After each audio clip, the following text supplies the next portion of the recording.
listening to the Deep Purple Podcast, a fan podcast about one of the most legendary bands of all time, Deep Purple. We take a look at the music, history, and people behind the band Deep Purple and beyond.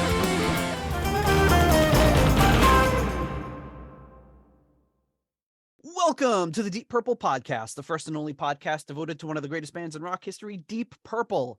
Today's episode is episode number 214, Blackmore's Night, Shadow of the Moon, Part 2. And coming to you from baseball season here in the suburbs of Chicago, I'm your host, Nathan Beaudry. And coming to ye from the suburbs of ye old Providence, I'm your co-host, John Giant Turkey Leg Matola. And coming to you from the suburbs of the great city of Boston, Massachusetts, I'm Rich, still on a high from Fenway, Shaler. And coming to you from the ever-growing streets of construction in Las Vegas, I am Scott, Flood of Podcast Haskin. Very appropriate. So, yeah, you're just inundated with the number of podcasts you have to do. How many podcasts are you doing today? 3 today. We recorded 2 episodes of Backtracks Aerosmith Revisited last night, and then after this one, I've got 2 more. Wow. Which would explain why I suggest, after my appearance on his show, doing the Gillan album, Gillan Glover album, and I said, hey, that was really good. Like, we work really well together. We should do something. He's like, no, we shouldn't. I said, yes, I think we will. Well, as of the time that we're taping this, starting next week, our 3-part Ghostbusters review with John Matola starts. Oh, yeah. I'm jealous of that one. One of my favorite movies. Fun one, yeah. Don't worry, Nate. We got long plenty coming up. Jeez. Oh, all right. Yeah. What a day. Last time we got together, it was like freezing cold here and be like 80 degrees today. So it was a great night for baseball. Not the kind of baseball Rich has been at. I didn't get to sing the national anthem, and it was a little bit I don't know, quintuple A level baseball, my son's little league. So we had a beautiful game last night, beautiful weather. Actually they had a tie, but they're doing pretty good this season. Cool. But Rich, I'm very, very happy I have girls, but one of the big disappointments is I love Little League baseball because kids play with such heart, and didn't really get to see any of that, with my kids, sadly. Yeah, it's weird if you just go stand and watch little boys play baseball with sunglasses and a hoodie on, and the van doesn't put it over. That just makes it worse. How come this guy came in that van that has no plates? Oh, good tip. Hey, come here, kid. You want to see a puppy? Note to self: look into it's not to have plates on the vehicle. So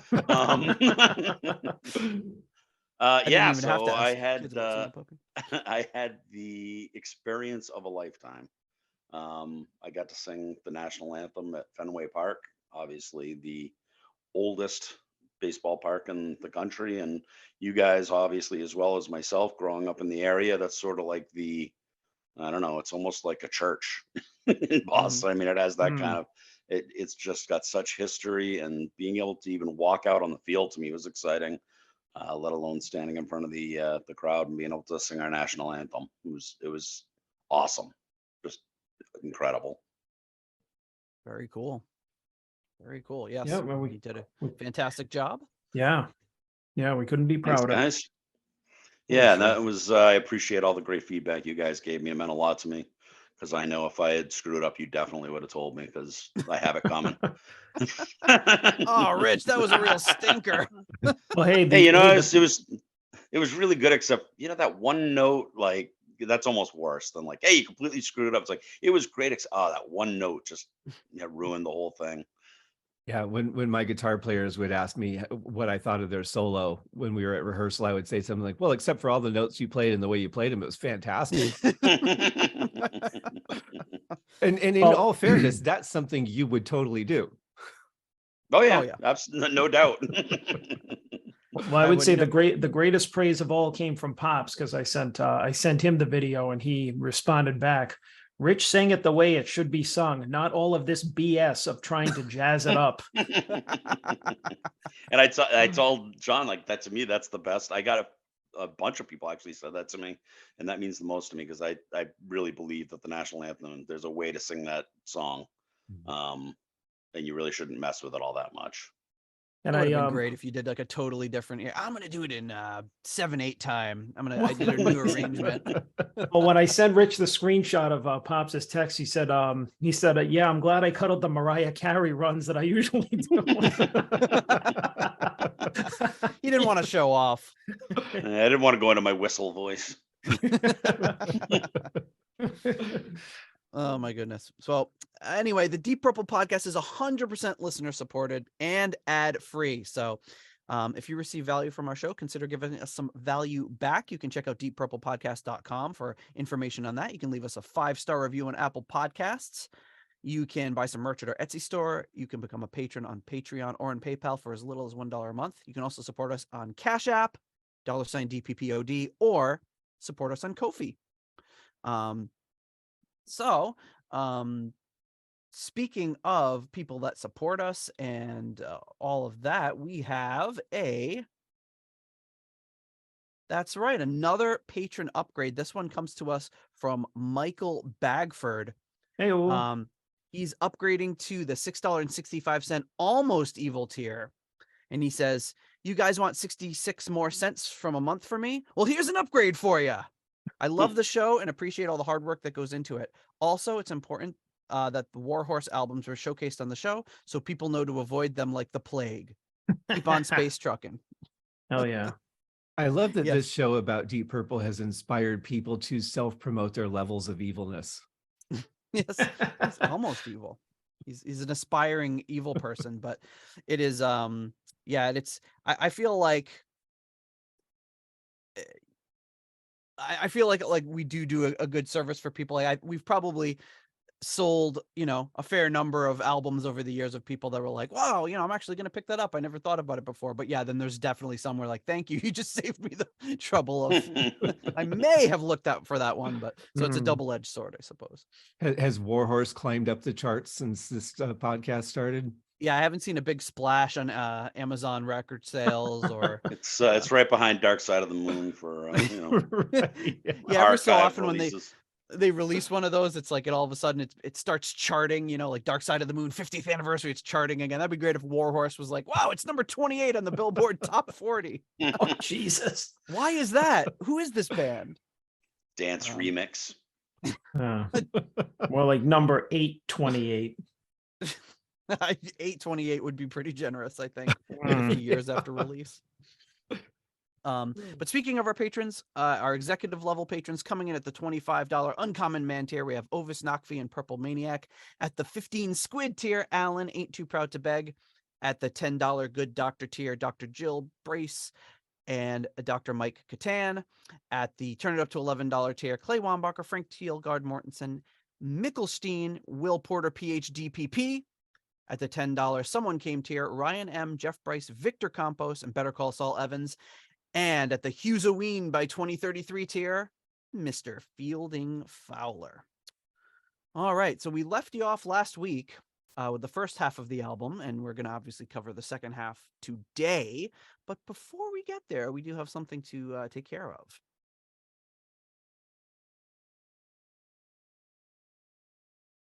All right, that's right. It's Postcards from the Edge of Connecticut. Who are they coming from this week? Well, actually, it's a little different. This week we have you see this postcard here. It's a kind of old little house interior there. And the handwriting looks a little different this week. It says, "Hey guys, here's the interior of Pete's house for you. Thanks for guesting on our show. It definitely didn't rot." Signed, the Roback. So the Roback sending us a postcard. And this is the interior of the Butt-Off Williams house, a frequent a frequent mention on the 70s Weekly Countdown. It says Butt-Off Williams house circa 1692, owned by antiquarian something society. Sorry, the postmark is over that. Open Yeah, I daily call except BS. Mondays, 12:30 to 4 p.m. May 30th through November 1st. So they're opening soon. I think next time we're in Connecticut, we're gonna have to stop by the Butt Off Williams house.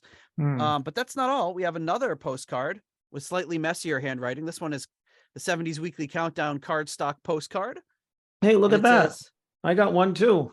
oh, you did too. Well, I'll read mine first. Or do you want to Okay. read yours first? No, you read yours. They might be the same thing. Okay, it says, Nate, now here's a thank you for you. You and John were wonderful guests on the 70s Weekly for our 1-year episode. Thanks, Pete. All right. And I got John, thank you for guesting on the 70s Weekly with Mark and Pete for our 1-year anniversary. You did not sap. Here's a thank you for you, Peter. There you And go. for anybody not familiar with their show, one of the ratings is Sap, which is a sappy song, like a love song or something that's so sickly sweet that we can't give it a good, bad, or neutral rating. It's just sappy. Just too sad. And a lot of sappy songs in the 70s. So check out me and John's guest appearance, episode 52, the year anniversary, where we reviewed the top 50 songs of the 1970s. It was a lot of fun. It was. That's All actually right. on my to-do list for today while podcasts are rendering. I was going to say, when you can squeeze in listening to a 2-hour podcast in the middle of doing 3 2-hour podcasts. He uses that. He uses that function where you can listen to it at like 6 times the speed. Yeah, he must have, Right, he yeah. must have a way he can record at 6 times speed too, and then somehow slow it down so it sounds normal. Because I don't know how else he's getting all these shows done. I just want to go back. You said the picture, the butt off, whatever, butt house. the butt off butt house. Was from 1672. They did not have cameras in 1672. Oh, Rich got them on a technicality. They're lying. Maybe it's a picture of the recreation of it, and it's from 16 something, but the picture is from the 1900s or something. Well, No, they should, you might they be should onto something there, clarify John. that. They should clarify that. And I was thinking that, and I was also thinking, you know how many kids probably went there like on field trips over the years? Oh yeah. You'd think they'd want to just name it something other than the butt off, whatever. Because Well, I guess that was his name. That was his name. It's great. It's like, Randolph, butt off, Rudolph. There's a lot of offs they could have went with, but they went with butt off Williams. And I guarantee there were some Stroganoff jokes along with that on at least 10 or 12 buses. Yeah, I don't know. It doesn't look like a particularly big house, so I don't know how many people can fit in there. But next time I'm in the area in Connecticut, I'm gonna have to stop by the Butt Off Williams house because I've been hearing about it so much over the years, and I have like 6 or 7 postcards from there at least. Well, you'll have to let us know if it's the cavalcade of fun that it appears to be. It does look, yeah. What do they got here? They've got a chair. It looks like one of those like little sewing spinning wheels or whatever they call it. They've got another chair, a bed. I mean, they got everything at the Butt Off Williams house. well, if you don't want to travel that far, there's the Kathleen Richards house in Wenham, Massachusetts. Seems very similar. Very, yeah. I Just believe they an also old have house. a bed.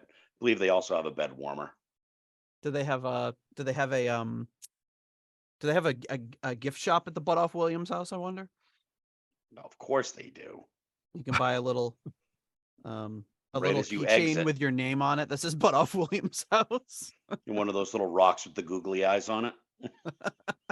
When I went to see the bodies exhibit, that was the concern I had. About 3 rooms in, you kind of get it. You're like, okay, now I'm just going to see the same thing over and over again.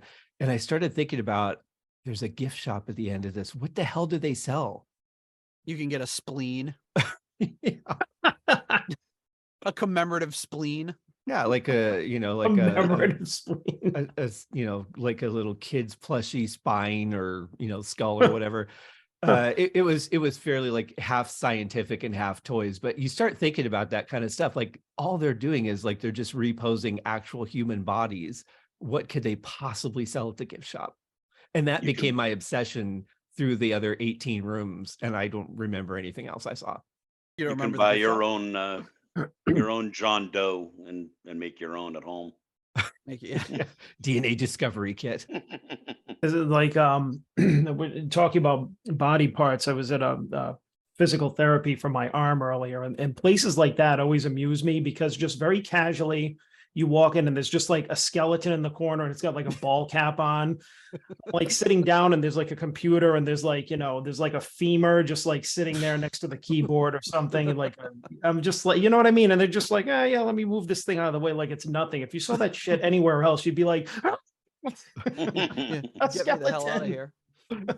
Just random body parts and bones and everything, because that's what they're working with all the time, Yeah, they just have this like model of a torso, and they're like, here's where your liver is, and they just rip it out, and they're like, yeah, over here is your bile duct, and you're like, Yeah. Every time I see one of those skeletons, I grab it and I start singing the Happy Days Pump Your Blood song.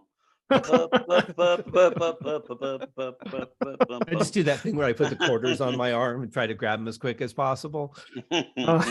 Just think of that guy. What was that guy that wore the bodysuit that had all the organs? Oh on yeah, Mr. Disturbing. Mr. Body or something. What was his name?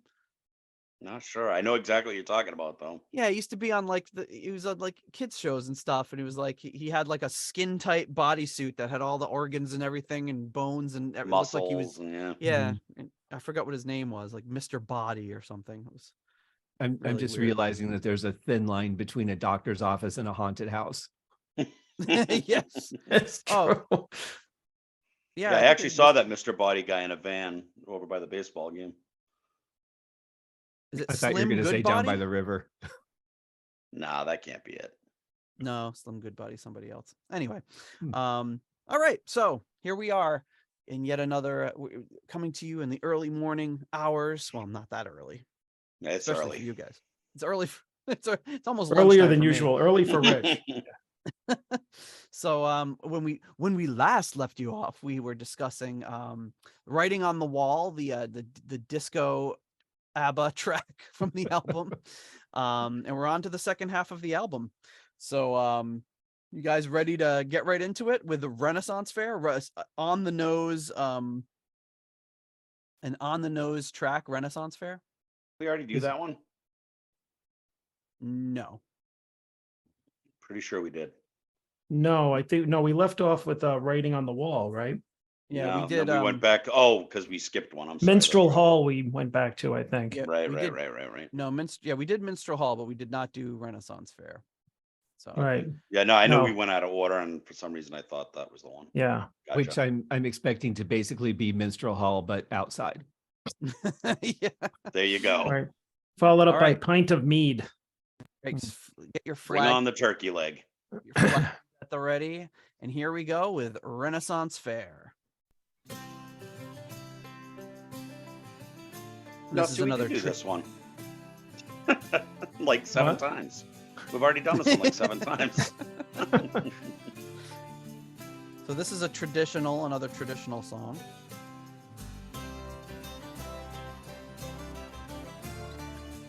And it was written by Tielman Susato, who lived in the very early 1500s.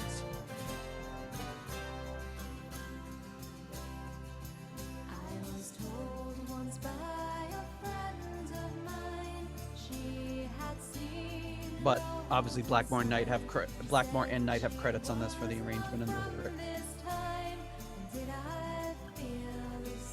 Love the guitar sound.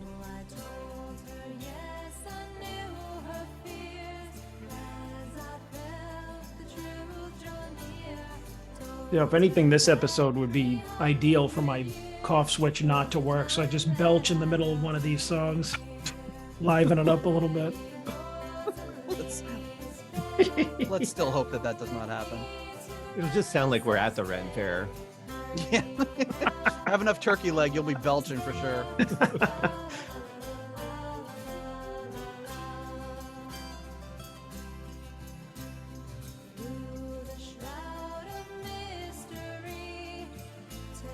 There's some really weird part of me that wonders, because this was really, as far as I know, Candace's first big recording.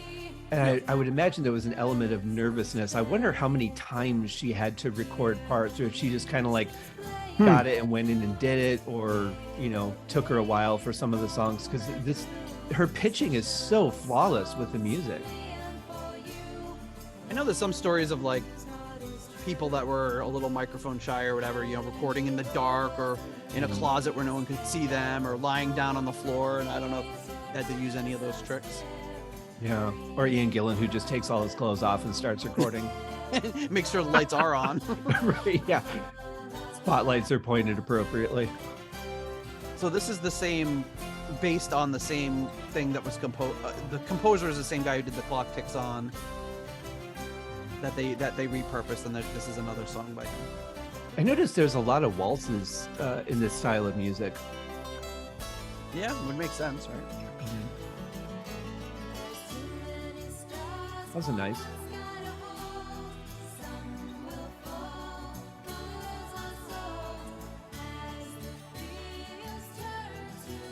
And was she doing all the backups on this album? I can't remember if you said there were any other vocalists. I think the only other vocalist that is mentioned is that guy. So I the guy that was Ritchie's guitar tech. I don't think there's any other. Oh, let's see. No, I don't think there's any other female backing vocals. It sounds like her voice. Yeah. She really layers nicely.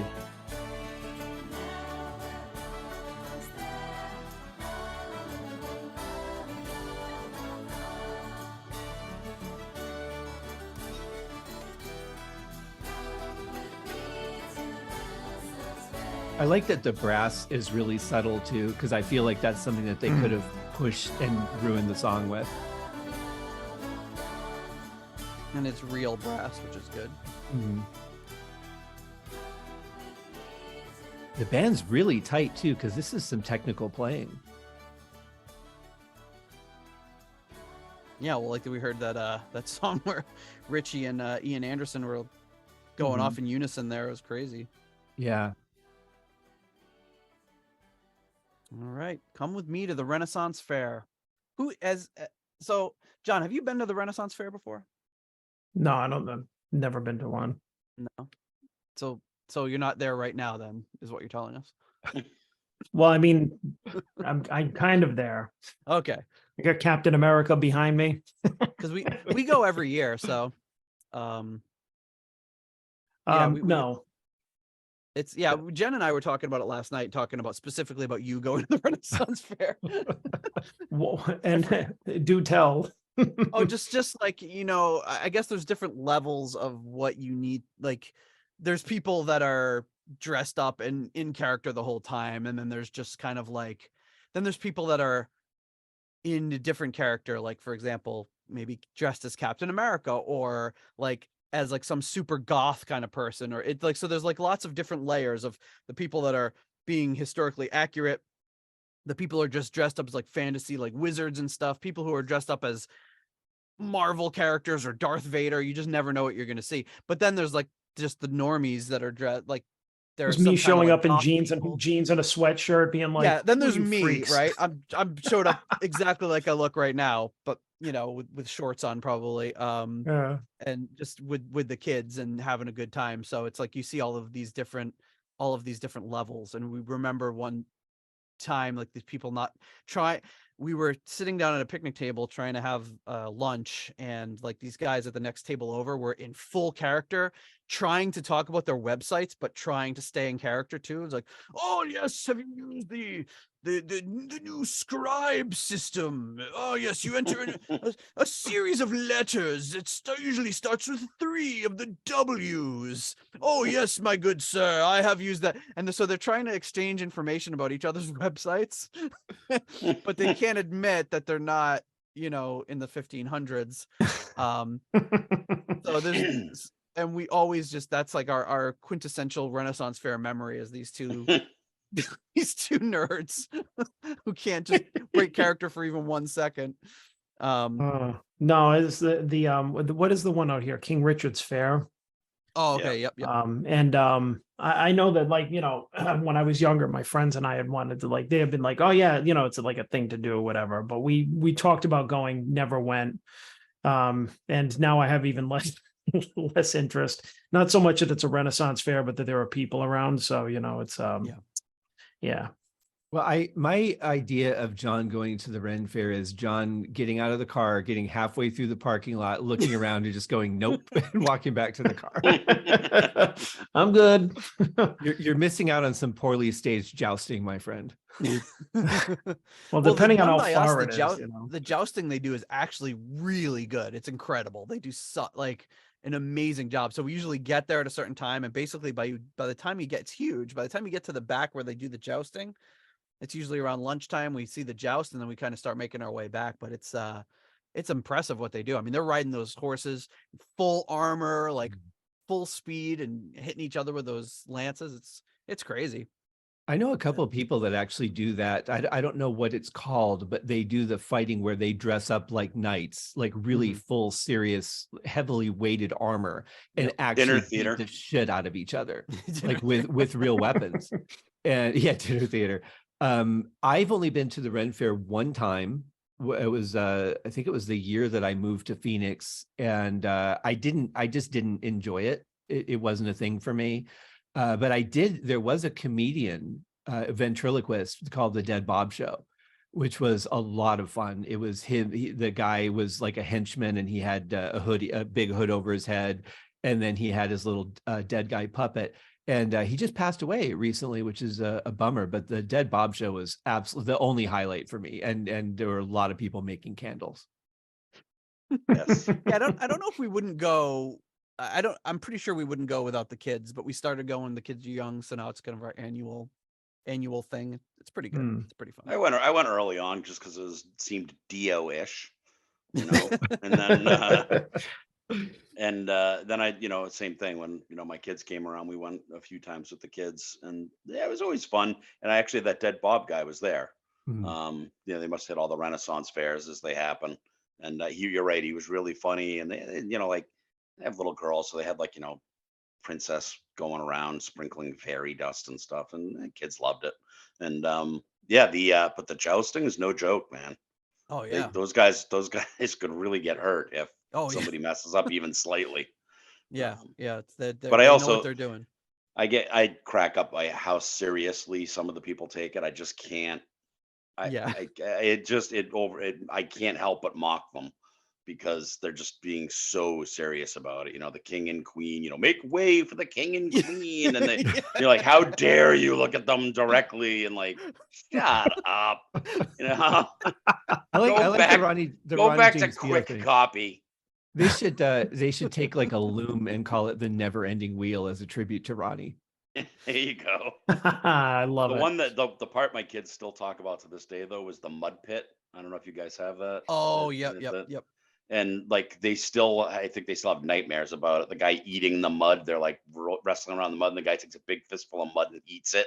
Oh. And the kids were just like, oh, how many days has that been there with people rolling around in it? Oh. It's not like it's clean mud. Aside from the fact that it's mud. Right. Anyway, sorry to go off on the tangent. Who wants to, John, are you going to kick us off with your rating for Renaissance Fair? Yeah, I'll kick you off with my horrible rating. No, it's actually not horrible. I didn't think it was that bad, actually. I'll give it a 3. All right. Yeah. Nothing objectionable about it, but it's like, if you like, I can't pick up anything new that's been happening. Like, I feel like we're not in for a lot of surprises here. All right. Let's go with Scott. I'm actually going to give this one a 4. Much to John's sadness. I'm sorry, John. I really liked it. I thought it had just a great flow to it. It's a really elegant song. I love the recording. I think the way that they captured the guitar really on this whole album is fantastic. I think what I'm learning is the thing with this style of music is that once you're 20 seconds into the song, that's the song. And it's pretty much just going to be that for the most part, maybe a change or two, but it's just going to be a lot of repeat of that feeling. But there was some great vocals on this one. I love the layering. I love that little technical part where she has to switch really quick. I thought it was very beautiful. All right. Rich? All right. Hold on to your hats, everybody. I am going to give it a 5. Wow. Oh, all right. I'm surprised. with a 2 point in front of it. So 2.5. Oh, Oh. oh man. Played, Rich. All Well right, played. faked out. I got faked out. I was buckling up to here like, wow, Rich must have this long history with this song. There's gonna be a big story behind it. Well, I'll be honest. I'm torn between a 3 and a 2.5, but it really does nothing for me. It's very well executed. As far as the genre that they're doing, it's really well done. Like, there's nothing to dislike about it. I like the little run that Ritchie did in there a couple of times, and I agree with you. The brass actually sounds good on this one. It doesn't sound fake. It's just the right mix, but the chances of me ever going back and listening to it are basically 0. So 2.5. So there's a chance. No. I don't go back for anything lower than a 4. I will give it a 2. This one always kind of stood out to me on the album as just being, they're doing what they're doing with this traditional piece, and there's nothing really objectionable about it, but to me it's the tempo and the pace of the song. It's very mild, and like Rich said, for this style of music, it's if you were walking through the Renaissance Fair and you heard this, you'd feel right at home, and this is exactly what you'd expect. But it doesn't grab me the way that some of the other songs on the album do. So that is the reason for my ranking. There is a little note about this song. So on this song, Ritchie plays the mandolin, and he has a quote about it. He says, "I went to the secondhand guitar store and said, I'd like to have a mandolin and a manual on how to play it." He said they had a mandolin but did not know how to play it, so I played it like it was a guitar. So it's reasonable. Worked out just fine. Yeah. Yeah. Give Ritchie an instrument with strings. He'll be able to make something happen. Yeah, he'll figure it out. Okay. So the next track up is called Memmingen, after was it a city in Bavaria? Or town? It's a town, and yes, it's a town in Bavaria. Sure. There you go. I like how Nate throws that out like he didn't look it up. Well, no, I threw it up. I said, is that a town in Bavaria? Then I looked it up and said, yes, it is a town in Bavaria. It was something German. So here Sounds we like go. a pastry. A Memmingen. Whenever I hear Bavarian, I just think donut. With extra icing. Cream-filled Memmingen. Here we go.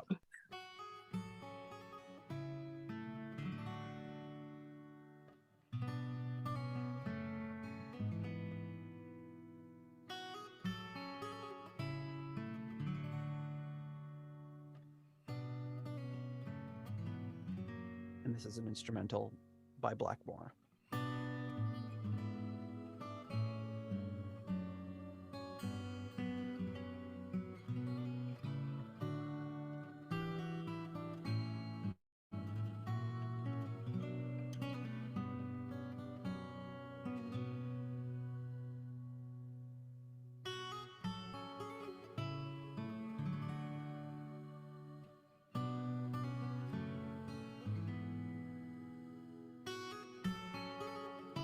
It's just a very subtle keyboard track in the background. Yeah, very faint.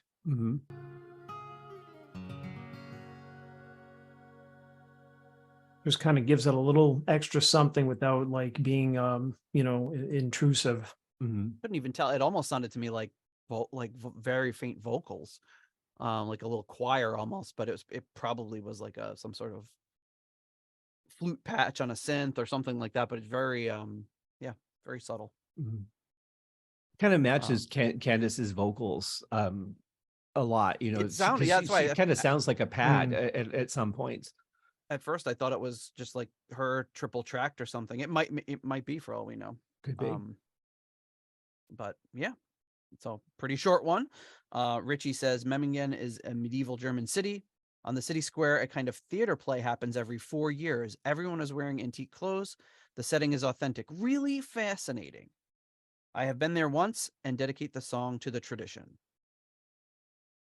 So there you go. What do you think of John? You want to kick it off?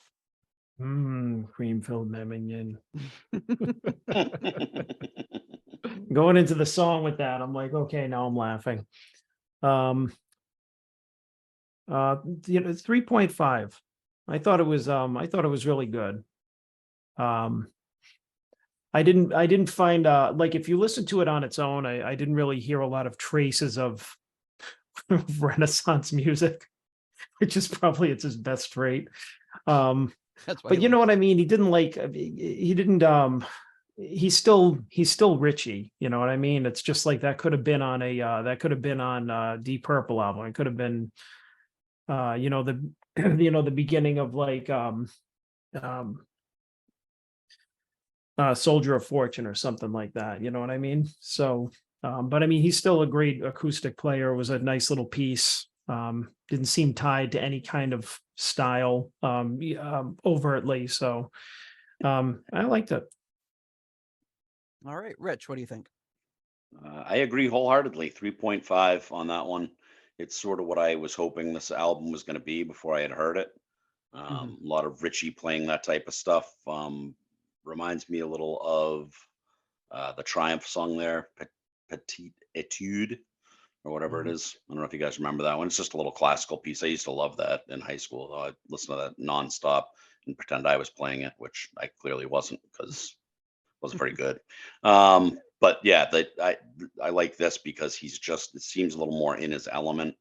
And I can picture him just whipping this off like it was nothing too. So, Oh yeah. Scott? Yeah, I'm gonna have to agree. 3.5. I kind of want more. It just was like in and out really fast, and I would have liked maybe another change or something in there to yeah. make this a longer song because I was enjoying it. I love the fact that Ritchie understands the use of space as much as he understands playing notes. You know, he's good letting notes ring out and just letting music breathe, which is so important. And I've heard him talk about that in interviews too, his understanding of space. But I really liked it. I kind of wanted more. That's a really good point. Actually, if there had been a change, just maybe it sped up a little bit, or there was a second piece to it, and is even 30 seconds a minute longer, I probably would have given it a 4.5 even. I have noticed too that with this style of music, I've seen a lot of this, and it's similar to like the Roma music I was talking about last week. But there's like the main note, and then below, and then above, and it seems to be like that's a fairly consistent foundation for a lot of these songs. I'm gonna give this one a 4. I really like it. I'm finding like now that we're doing this kind of more critical analysis of this album, that the songs that are a little darker, a little bit more minor key, I really key into. But the ones that are just do do do do do, they're very like bouncy, and like I don't care for that. When we're talking about, I guess, this medieval or Renaissance music, I don't gravitate towards those Renaissance fair type songs. But the songs like this, or Shadow of the Moon, or Minstrel Hall, I feel like there's something about that resonates with me a lot better. So that might be, and I think a lot of people thinking about this kind of music maybe think more about those more upbeat songs, and for some reason those don't speak to me, and I don't know why that is. But you mean like those regal trumpet blaring? Yeah, the ones that are just more, I mean, it just sounds like they're just more in a major key, and the ones that are in a minor key, I really do like it for that kind of music, but I don't really care for it as much for in this style of music, I guess. I don't know why that is. I thought bouncy was a good word. That's sort of what I thought. It's like, I don't know if you guys remember that old Saturday Night Live thing. Give me a C, give me a bouncy C. I agree with you. Like the ones that are a little bit more like dun dun dun dun dun dun are harder to say, and they all sort of blend. But I didn't realize it until you just said it. But I guess it is the minor key that I kind of enjoy. When you first walk into the Renaissance Fair by us here, one of the first things you see is they have the big maypole, and then the people are like dancing along, and there's music that sounds like the last song, Renaissance Fair, and they've got the strings and doing whatever the hell you do with the maypole. I don't know. But when you hear that, like that's the kind of stuff that people could dance to, and like, take their dresses and do the little like sachets to the side. That stuff I don't care for as much, but the stuff that's more that you could picture like a harpsichord playing along with, or playing the stuff, that stuff I like.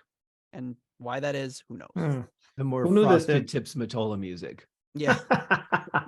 Who knew that like major key music could inspire anger? It makes me so So turn that shit off.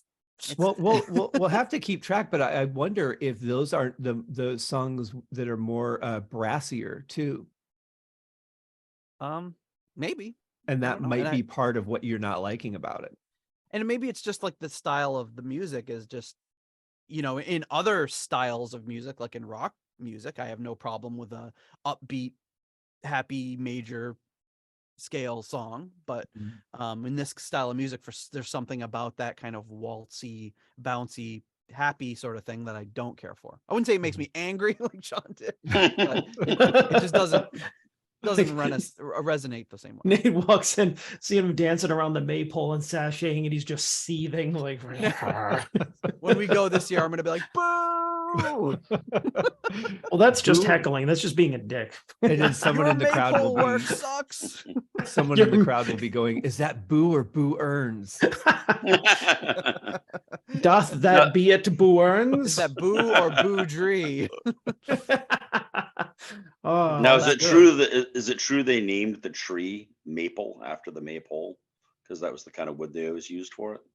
That's a very good. I don't know. I literally just made that up. But see, if you say anything with enough conviction, hey, I think it had to do with the month of May and not the syrup. Definitely something, not the syrup. All right. I'm putting it in Wikipedia anyway. I was just looking it up on Wikipedia. And this is why we trust Wikipedia as such a solid foundation of information. I always check to see if the last edit was by R. Shaler 69. I take it with a grain of salt. I want to see some kid put it in his book report. Great book report. Oh man! All right. Thanks, Ralph Wiggum. Next track up, No Second Chance.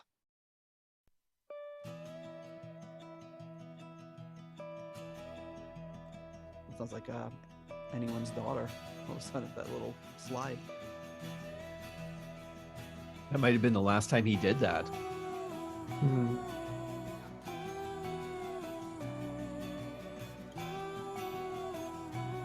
Is that on the Strat, do you think?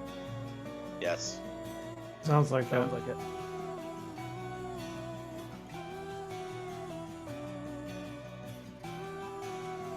And this is an original by Blackmore and Knight. It's going to conflict Nate because it's kind of a bouncy minor key. So far, I'm really liking it.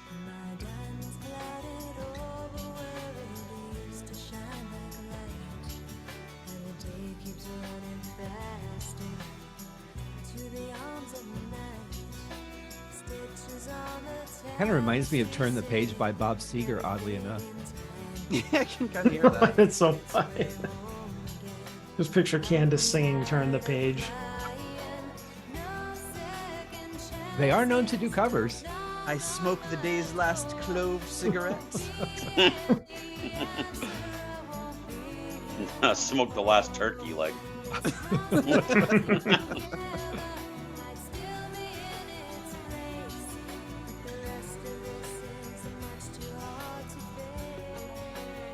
I remember the first time I saw one of those turkey legs, I thought, I don't want to meet the turkey that came from. Some of them are big. My son gets one every year too. He does pretty good work on it. That's a lot of meat. It is. You ever hear that from KFC? They had Mega Leg one year. Mega leg? Ugh. Mega is just a fucking chicken leg that was as big as you, and you're just like, are chicken legs supposed to be that big? And they're like, I don't think so. Well, they breed chickens to have so they're like huge breast meat, so they can hardly walk. Maybe there's some of them that went wrong and they got these huge legs. Like, I'll just save them. We'll think of something marketing wise to get rid of them. They didn't skip leg day, bro. Oh, just doing squats, getting really beefy. Why does the word cobbled seem obviously appropriate here?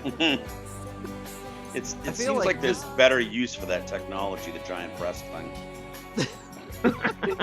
It's like the press board of meat. I feel like this is like the style of his playing on this is what would win over a lot more Blackmore fans that were unhappy with this direction. Yeah. Well, this calls back to his style of playing that we're more used to. This classic slide playing that's really, really nice. It's very Temple of the King-ish. Yeah. If you think of that solo. But I like the percussion on it too. It's really gentle, but it keeps the song moving. Now the keyboard tambourine is bumming me out a little bit.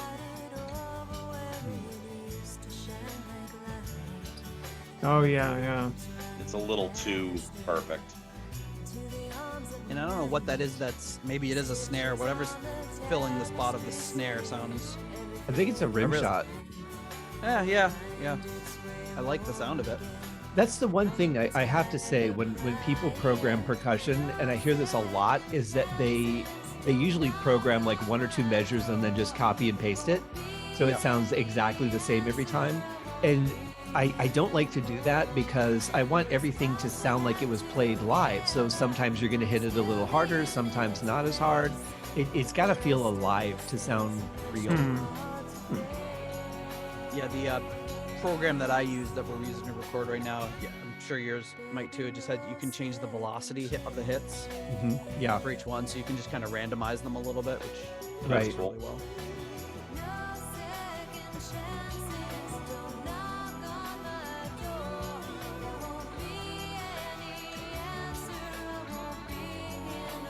But I think songs like this, Shadow of the Moon, is another example where you could imagine this being on a Rainbow album with Dio or whoever singing it.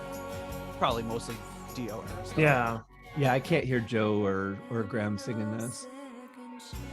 I could picture Dio singing this. I even was like kind of heard Coverdale a little bit in my head singing this. Because he's been Doogie could nail it. Doogie could do it, yeah. Yeah. I mean, this really would have fit well on Stranger in Us All. Yeah. Yep. Agreed. But it's interesting because on this you have Candace's voice, which we've said before is just so angelic and soft and just very, very nice. It gives it, you don't have that grit that you would have with one of those other singers, but a lot of the times that works really well for the style that they're going for. And she does a really great job on this song. But she is singing a little bit more pronounced than in some of the, like a little bit less smooth and angelic, and there's more, enunciation. She's singing with a little bit more of an edge for her than she has on some of the other songs. And I think that might be in part why it feels a little bit more like a Rainbow song, because it's not that just gentle, flowy vocal, like a curtain billowing in a breeze. It's more like, here's the lyrics and I'm singing them. Yep. She sings like a poet because every word's important. She makes every word equally as important, and that's not necessarily, what we're used to hearing. I mean, when you get right lyrics like I'm a rock and roll, what is it? I'm not a rock and roll preacher. I'm a Sunday school teacher. Like you try to bury, or busy as a bee could be. I won't leave Gillan out of it either. You tend to try to bury some of those lines. Or I'm going to slide it in right to the top. No, he should not be proud of that, but he is. Yes. That's why a he good says, point. Slide it in, slide it in, slide it. In case he sings that like a poet. He's so subtle. A dirty poet. But I think like in rock music, there's so many misheard lyrics. So just like, what is he saying right there? You can't really tell. And there's never that issue with her. She enunciates everything perfectly. Like she sings even though we talked about like maybe she was probably a little nervous as this her first recording, and how she's grown this confidence over time, but she seems to always have had confidence in the lyrics and delivering them in that way, and not ever trying to busy as a bee sort of thing. Although I don't mind that line as much as you do. We've talked about that before. But. All right, John, what do you give No Second Chance? All right, everybody. Hang on to your linen trousers. I'm going to give this one a 4. Ooh. This is probably by far my favorite so far, for a couple of reasons. I mean, first of all, obviously, because it's very reminiscent of classic Rainbow, classic Ritchie. We get a great solo from him that sounds. I think. Did you say, Scott, like Temple of the King type of? Yeah. Mm-hmm. Yeah, which I thought was really great. But the other thing in this too is that I think I picked up on another thing was like Candace was. I think she had a little more dynamics in her vocals in this song, just a little bit. But also another thing that I picked up too is that the chord resolutions aren't always like satisfying, and in this song they were. It's like when you expect it to go from this place and then resolve to somewhere else, and you're like, that feels good.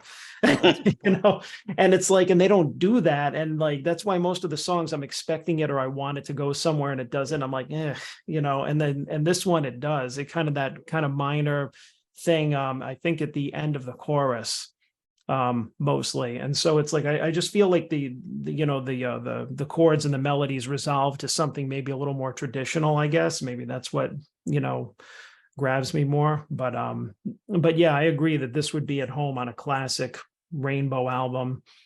Some good playing, a little bit more of what I guess I would have hoped that more of this album would be, but this was some good stuff.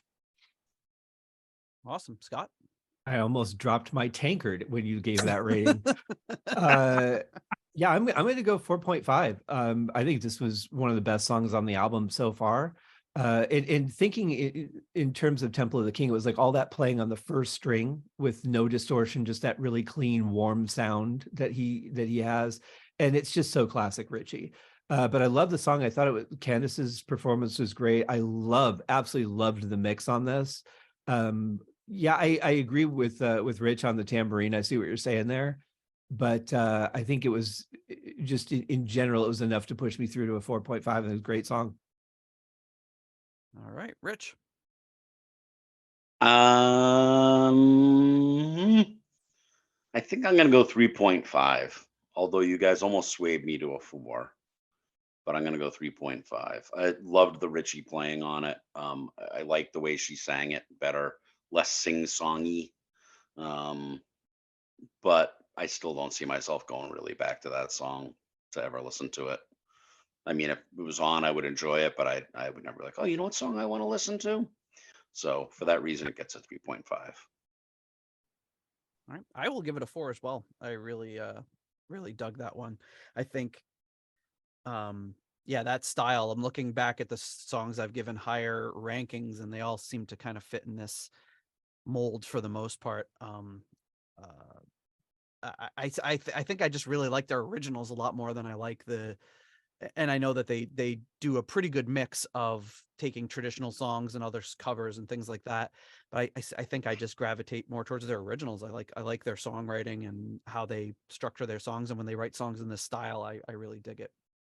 Well, if you think back to the way Ritchie handles covers in general, like take a look at Still I'm Sad. When you listen to the original, it's almost like a funeral dirge. And what he did with that song was absolutely amazing.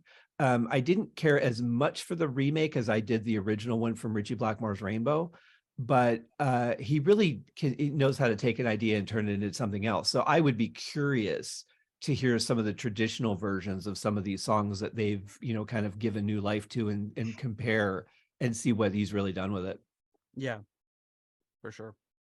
Ritchie says of this song, he says, I like to play a solo on stage. Otherwise, I hold myself back. On the one hand, a long solo would have ruined the song. And on the other hand, I did not want to sound like a guitarist from our time. Most guitarists hit a song with a solo as if it were a tank. In my opinion, the melody, so to speak, and elongation of the vocals should be up front. I think he kind of nails that on this one. Oh, that's true. I mean, you like listening to the section where he did the solo, and like as soon as you said that, I thought, yeah, he could have like really cranked up the gain and just did like a really emotional like rock guitarist solo, and that or done his normal Ritchie opening, the falling down the stairs. Yeah, exactly. Exactly. And I mean that could have been really easy thing to do. It would have been really cool, but I respect him for sticking to that. And I mean, what he did was works for his style too. So I mean, I think thought about it was good. what a guy like Yngwie would have done with a song like this. It would just be, even at that tempo, it would still be 500 notes per measure. a lot of abrupt stops. Yeah, the ending. Like Those little bursts of sound. Yeah. All right, the next song up is Montans, which is basically German for moon dance. So here we go, Montans, and this is an instrumental Blackmore. It's a wonderful night for a Montans. Hey, did you say Mutis? It's a wonderful night for Mutis. Was he screwing somebody else over?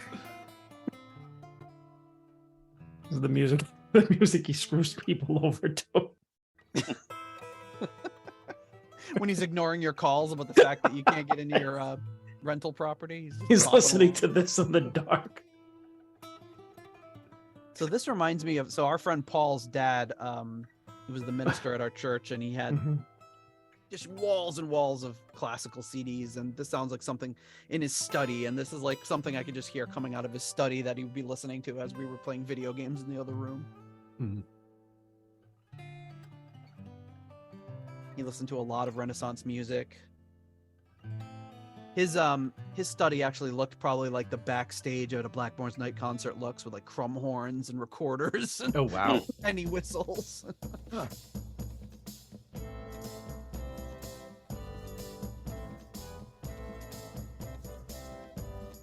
We should have had him on here as a guest. Now that I think about it, he's so into Renaissance music and then this sort of stuff. I wonder what he would think of it. I know, right? He'd probably, but he's so intellectual, he'd probably be, oh, well, actually, this is rooted in the blah, blah, blah. And he'd be going real deep.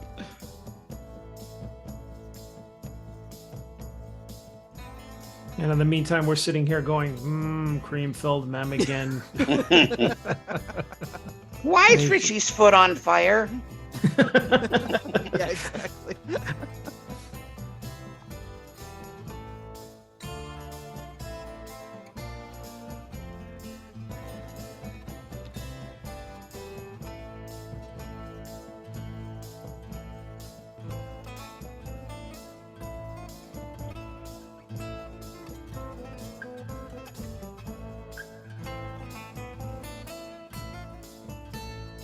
The Trill Master is back. Yeah, it's just, playing is just incredible. But see, when I hear something like this, I really do think back to a lot of his solo work in the early days with Deep Purple, when he would just have his own moments and everyone else is gonna, like, this is the kind of stuff I hear him playing. Yeah, I really like the claps they're doing in the background there. Well, now I think they might be keyboard claps. Yeah, they kind of do have They sound that. too perfect. Perfect, yeah. I'm changing my mind on the claps now. Turncoat. You can just take the S off and say you like the clap. The clap. Yeah. Well, that doesn't sound good either. It's a good song though, The Clap.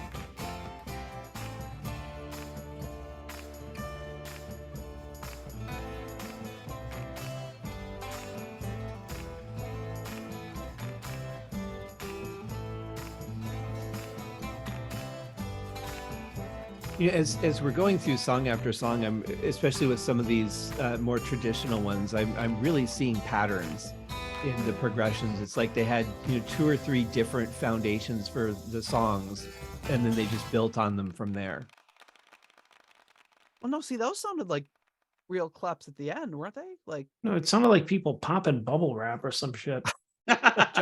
John's favorite thing at the end of the song, and they're like, woo, clapping. Yeah, except this is very polite, possibly keyboard or bubble wrap clapping. We don't know. Yeah, so I don't know, like, Golf clap. okay. Yeah. I don't know. There's that part of me that says, did they do that for just production's sake and time and money and all that, or did Ritchie go, yeah, we're not putting claps on my album? I mean, it sounds like they were fake, though. Yeah, but I mean, wouldn't you be fairly consistent if you were just sitting there doing this? but it sounded like the exact same. Like you get a group of 3 people to clap at the same time, there's going to be like little imperfections where someone's a little off or someone's, and those just sounded, everyone sounded exactly the same. Or they just had one person clap and they multi-tracked it. That could be maybe that's it. And they just put like a chorus or a slight delay on it, and that's why it sounds. Right, and that would explain. Then at the end, each track they just clapped. You know what I mean? So it sounded. Yeah. To so me, it sounded like at the end. Like a sampled clap, but that seems like a really weird thing to do when you clearly have many people involved with the making of this. They could have thrown on a microphone and done one take of people just going. Right. Yeah. It's not hard to do. But anyway, John, what do you think of Montans? I think he owes me my money. Oh, that was that was Mooties. Not what we know what you think of Mooties. This one, it didn't hit me as much as say the last one. It was I don't know, just felt like it was kind of filler, I guess. So yeah, 2.5 this one. It was just okay. Rich? Oh, 3 on this one. I always like when Ritchie's playing. On this one though, it has that repeating, that one part that keeps repeating the dun dun dun dun dun dun dun. Yep. And if he, in between each of those, just did one of his patented, like, going off the rails fills in between those, just to make it more interesting. Like, it was a perfect vehicle for him to do more soloing. And if he did, it'd probably get a much higher rating from me, but a little too much of the same. So yeah, 3. All right, Scott. I'm going to go 3.5. I think this was another one that just had a great feel. It does feel very traditional with the main progression. But I really liked it. It was just moving. It wasn't moving like in a relentless way, but it just kind of carried me through the song very nicely. And I really thought Ritchie played great on it.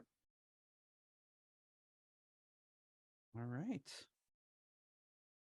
I will give this one a 3.5 as well. I really liked it. The only thing I didn't like is if those are real claps, they sounded automated to me. I would like to hear like 3 people actually clapping, but it just took me out of it a little, because when you're dealing with like authentic sounding Renaissance music, and then you have something that sounds sampled, at least it kind of takes you out of it a little bit. But even though like something like Writing on the Wall worked really well with it, even though it was like a disco drum beat, clearly that worked well because it was trying to, but this sounds like a very traditional, like it sounds like chamber music. And to throw that in with that was a little strange to me, but I really like the song. I really like it. I think it's a really good instrumental. The next track up is called Spirit of the Sea. You can hear the sea. Hear the waves. Very on the nose. Seagulls. There you go. Is that the same sample from Love Help Me? Very shades of Deep Purple sound effects. And this is another instrumental, Blackmore Night. I took a walk along the shore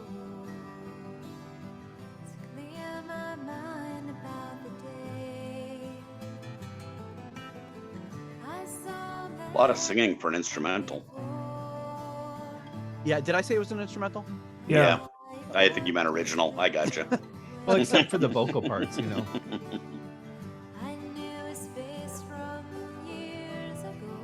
Not very good as an instrumental so far. Not meeting the mark. It is an original, yes. his eyes, they guide me through the haze and bring me shelter from the storm. As I walk, I can feel him always watching over me. His voice surrounds me. See all the little runs he's doing in between is kind of what I wanted him to do in the last song. You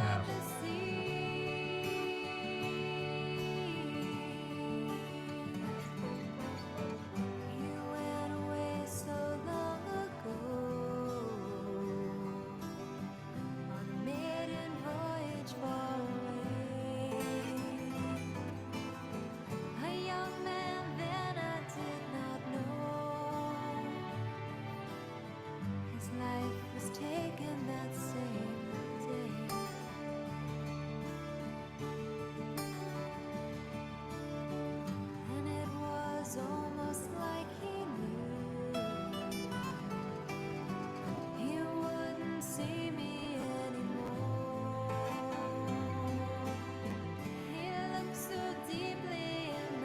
such a storytelling sort of song.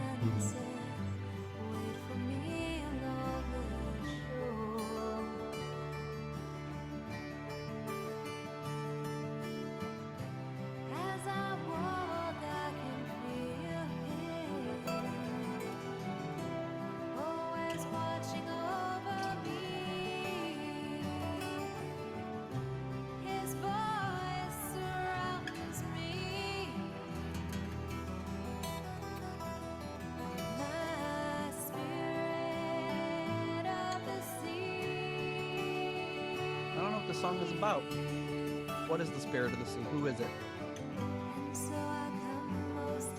I haven't been listening to the lyrics, but I'll venture a guess that her boyfriend or husband or whatever died in a shipwreck. And so now he's a spirit of the sea. All right, I'm updating the Wikipedia on this song right now. Sounds good to me. His ship was sunk by the maypole.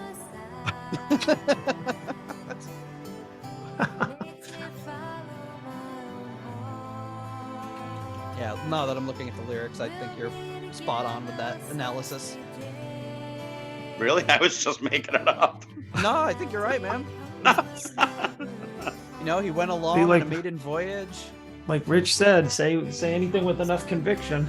It's Right. You know, the lyrics, it's almost like he knew he wouldn't see me anymore. Oh, yeah, there you go. He looked so deeply in my eyes and said, "Wait for me along the shore." You know? Wait, she's alone at the shore? I'll be back. He just didn't say how long she'd be waiting. Quite some time.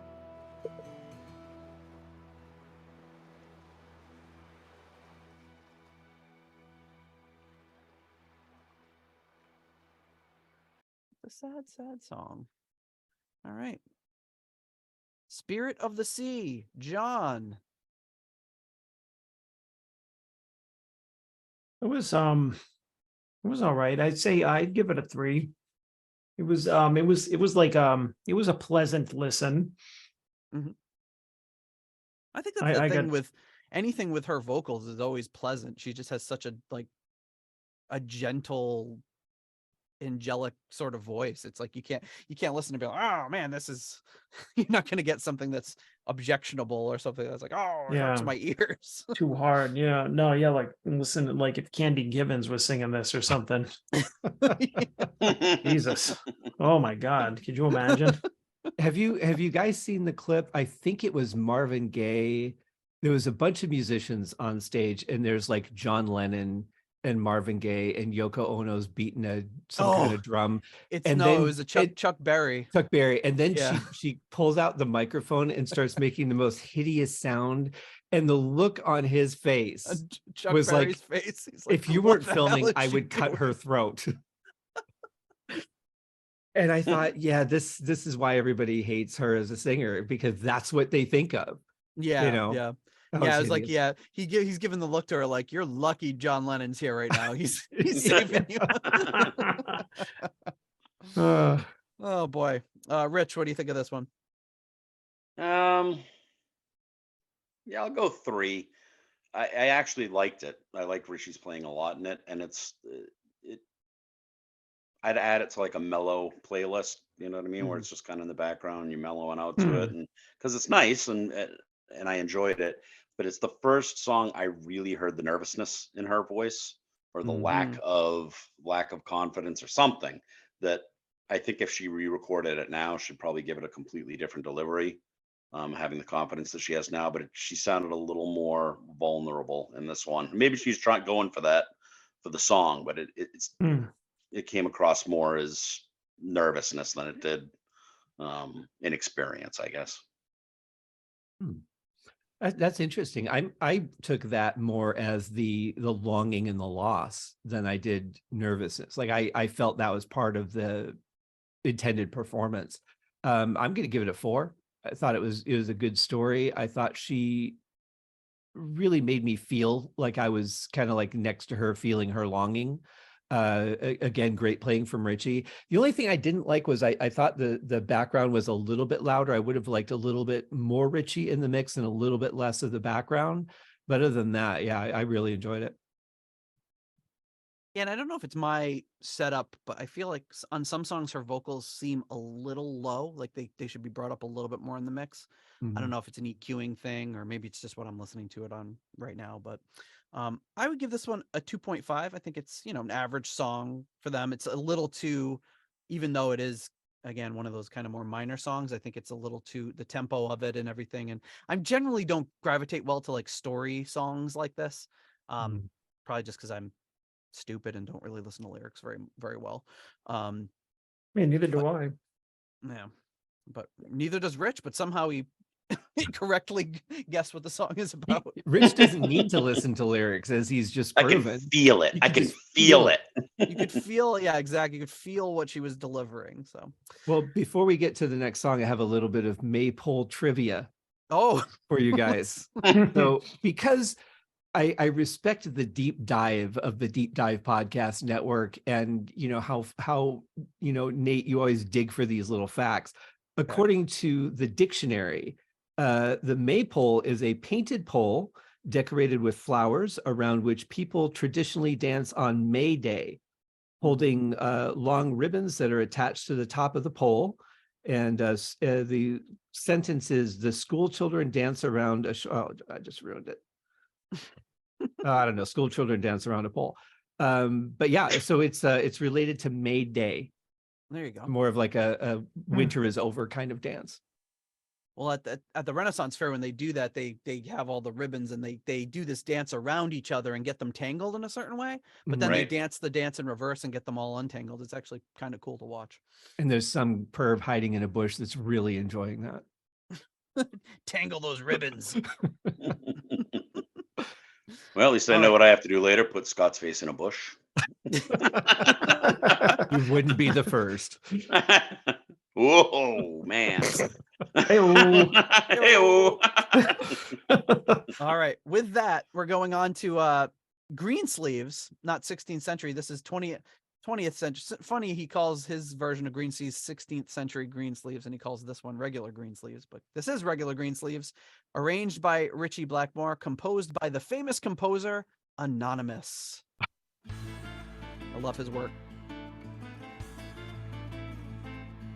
Hey, that was whatchamacallit. That's right off that sounds like something from Stranger in Us All. Dun, dun, dun, dun, dun. No, it's Oh, it's Anya. Anya, yes. Anya, yeah. From Stranger in Us All. Yeah, the famous Stranger in Us All track.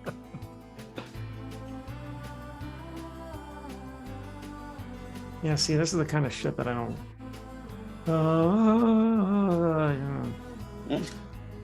Just get your 4.5 rating ready to go, John.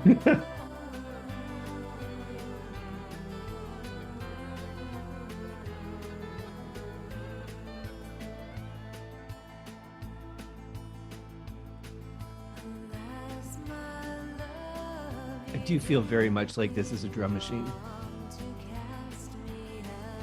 Could be.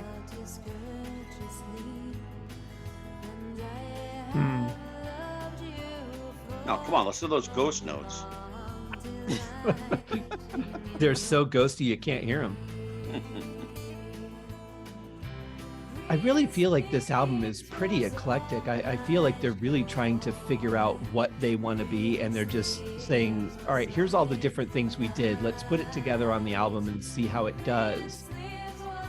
As opposed to some of their other stuff, which feels a little more, okay, here's who we are. But it's the band's first album, and it's a different style for Ritchie, Yeah,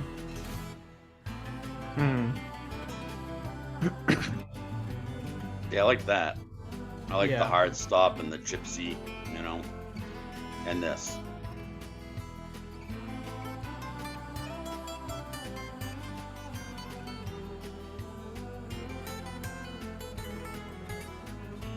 I like the way the guitar is really cutting through the mix here. Yeah, I could do without all the oohs and ahs. Okay, this is Anya. Yes, it is. Yeah. I mean, really, should we be appalled? I mean, with the amount of stuff that Ritchie has borrowed over the years, or reused. yes, including from himself. Well, he's not shy about admitting it. That's the thing, is he's not, like doing it and pretending it didn't happen. He's right, but pretty vocal about when he does it. But I'm Well, it's with you funny, though, it's from- Scott. I'm like, it's- that's it's clearly on you. Yeah. Well, and it's stealing from yourself is better than stealing from somebody else. But it's funny because Right. as we're recording this, like just yesterday, they had this big like lawsuit with Marvin Gaye and Ed Sheeran, and Marvin Gaye's been estate has been suing anyone that does anything that sounds remotely like Marvin Gaye. Yeah, I didn't think that was even. I didn't hear it at all. I mean, no. In the last one that he did it, they actually won. But it's funny because they're like Blackmore admittedly ripped off things left and right, and and made them something completely different. But Well, with I no think that- lawsuits, and then yet something's like, oh, that sounds reminiscent of Marvin Gaye. We're gonna sue you. I think the fact that there was no lawsuit over Summertime and Black Knight alone just Right. kind of says that people were different back then. Right. Yeah, and I think you have to be somewhat. There's a difference between being inspired, but I mean that could very easily be say you ripped this off. Yeah, Child in Time was like an inspiration, but Black Knight was a ripoff. I mean, there's a big difference Right. between those two. Right. But You know who nobody's suing though is Yoko Ono. Well, I mean, All right. No, but I think Yoko sued the B-52s. Did she? No. Oh. I mean, did the Dolphins like sue Yoko? the Dolphins. Just Dolphins in general for just being like, After John died, I believe he was still alive. He was working on a birthday present for Yoko's 50th to have other artists record her songs, and they released it. I gotta say, they're pretty good. Some of them are pretty good, just without her singing on them. as long as she's not on them. Maybe she would have had a better career if she was like a Bob Dylan, just writing songs for, and other people were covering them and Right. becoming successes with them. And speaking of being sued, she got sued for one that she wrote that it was very clearly stolen. Like there was no the like, Dolphins. I think that one is stolen. It was oh God, I can't think of it was like an old tune, like Hoagie Carmichael tune or something. And it was her song. You I'm could've your just made that I'm up your for all I angel. know. Oh, What, Hoagie Carmichael? real. He's Yeah, very that's a real famous. artist. Yeah. I know, I've never heard that one before. You'll learn more on our new Hoagie Carmichael podcast. That's On right. the Hoagie Carmichael cast. The Hoagie cast. The Hoagie. we discussed sandwiches and vintage 30s music. The Hoagie cast. This All right, week, John, the Italian. Coming to you live from Subway. Ooh. John, what do you give Green Sleeves? Oh man, I'm gonna have to give this one a 2. I didn't enjoy it. Not my favorite version of Green Sleeves. And like by a long shot, it felt too diluted and slick, and just I don't know. And I mean, I like Green Sleeves. It's a typically that you it's also like played around Christmas too, right? So. Mhm. And I mean, I love that version the best, but this one just seemed too meandering. All right, Rich. Yeah, slick. That was a good word, John. I like that. That's I think that's how I was feeling. What what is the Christmas line? So what child is this that they do it? So like what Yeah. child Yeah. in time is this? Yeah.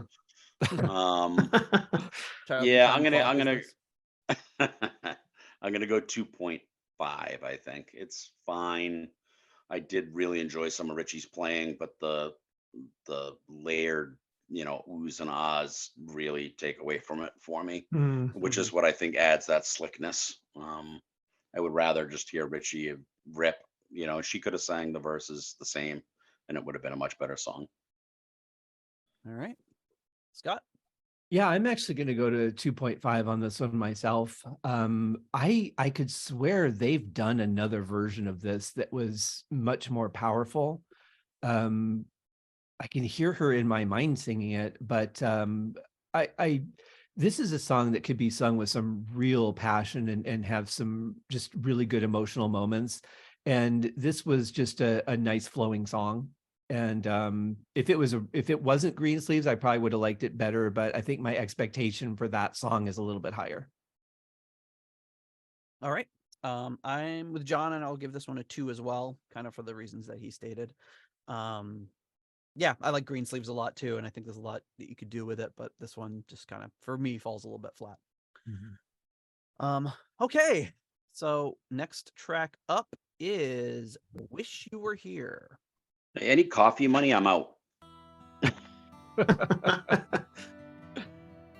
It's still funny to me when people talk about coffee and I hear ice shaking in a cup. I'm a hot coffee guy. Yeah, New England, it's almost unheard of. I was a hot coffee drinker too when I lived in New England. It's like basically, I can't tell you how many times I got iced coffee. You just ask for coffee and they're like, here you go. Like, wait, there's ice in this. It reminds me of my 7-Eleven days where people would complain that the coffee is too hot. So this is a cover by a band called Rednecks. Cotton Eye Joe. Yep. Didn't Hoagie Carmichael play with them?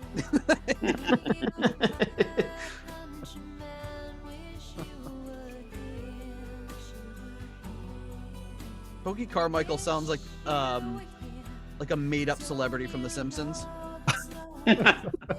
He hangs out in the lab with Professor Frink. There was like Krusty's Cavalcade of Jazz Stars or Blues Stars. Yeah. Tootsie Childs. Hoagie Carmichael. I just saw Tootsie that Childs, clip, Hoagie Carmichael. yesterday at some Krusty premiere where he was beating somebody up and the kid's like, "Stop hitting him, he's already dead." Oh no, that was Homer as Krusty beating up the Hamburglar. Oh, that's right. Yeah, it was Homer. Please read my medic alert bracelet.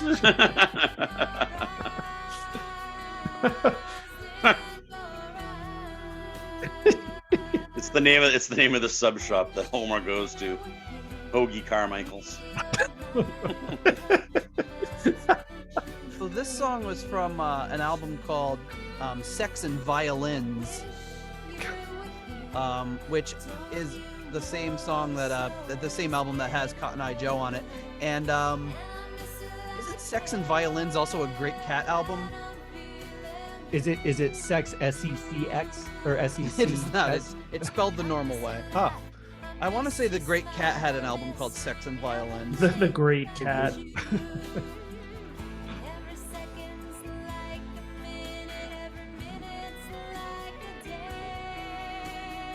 Remember, you and Paul were like obsessed with her for a while. Oh yeah, and she's got a song called Sex and Violins 22nd Century Robots. She's out of her damn mind. this is why you don't do drugs, kids. The funny thing is, I don't think she does. She's just insane. She makes Yngwie look like restrained in his playing. Oh God.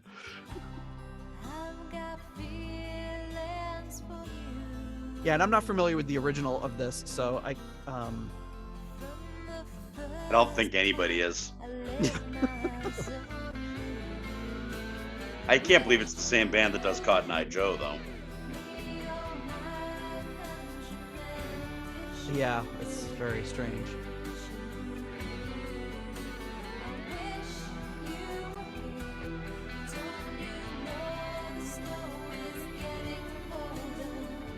But usually when those bands are like kind of one-hit wonders, their one hit sounds nothing like anything else they ever did. So it'd be one of those situations.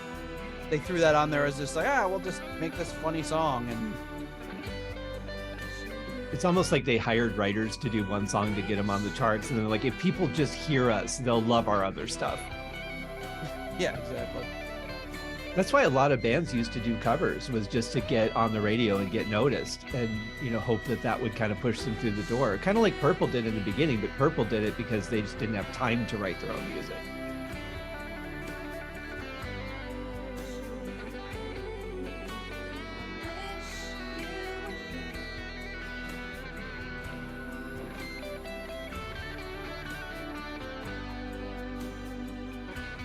really like Ritchie's playing on this one.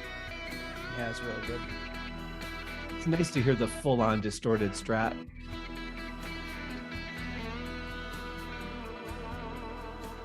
This part kind of reminds me a little bit of the end of Snowman. Yeah.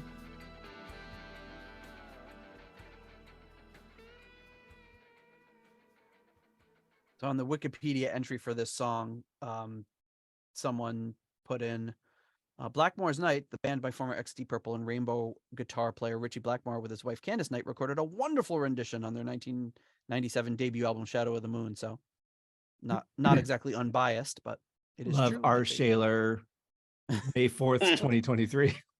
This song is actually about the maypole. Few people know this. I actually was hanging on that, like, oh, what is it about?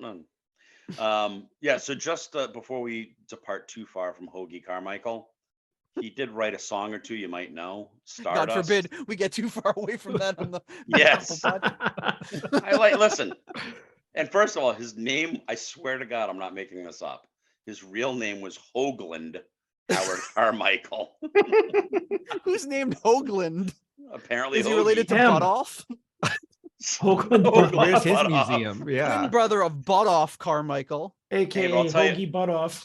So he was responsible for writing hundreds of songs, including 50 that are considered standards and hits, including Wow. Stardust, Georgia on My Mind. Oh, that's a Deep Purple connection. The Nearness of You, Heart and Soul. So not Wow. a bad Wow. few tunes to have written, So he's kind of like a Burt Bacharach. I guess. Who's Burt Bacharach? No, I'm kidding. Love Burt Bacharach. He wrote Smoke on the Water. He does now because I just put it in Wikipedia. And let's be fair, we never want to get too far away from Hoagie Carmichael. No, You no, know, never. podcast or not. Well, we've already got one spin-off podcast, and I can see the Hoagie Carmichael cast coming any day now. Scott and Rich have to scrap all their other plans to release that one. I'm canceling my other podcast today as we speak.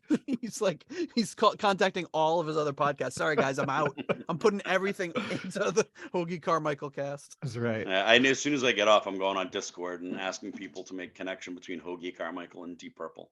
Well, we got the Georgia on your mind, or Georgia on my mind. Yeah, I right? want a musician connection though. Yeah, I'm sure there's got to be one, but Yeah. all right. So, John, what do you rank Wish You Were Here? I wish I was somewhere else. I was kind of bored during it too. Okay. So yeah, it's just like, I don't know. I didn't really hear anything in it that was kind of grabbed me. It was exciting, right. different. Rich?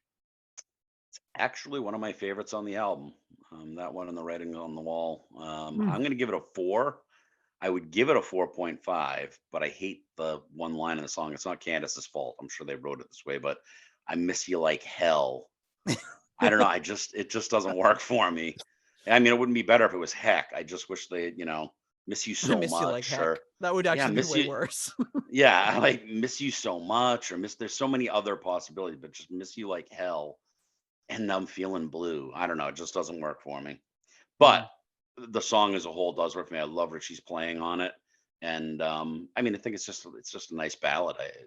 I enjoy it. All right, Scott. And it is one I go back to listen to. All right. I am going to give this 5 casks of mead. Woo! Really? Oh. Whoa. I am. Good. I absolutely love this song. So I have a Wow. Christmas tradition that I started again because of my now famous White Snake Love Hunter Christmas tree skirt. That I'm pretty sure I'm the only one in the world that has one for some reason. The only And we person love you smart for enough it. to snatch one up when they were available. Before they were gone, yeah.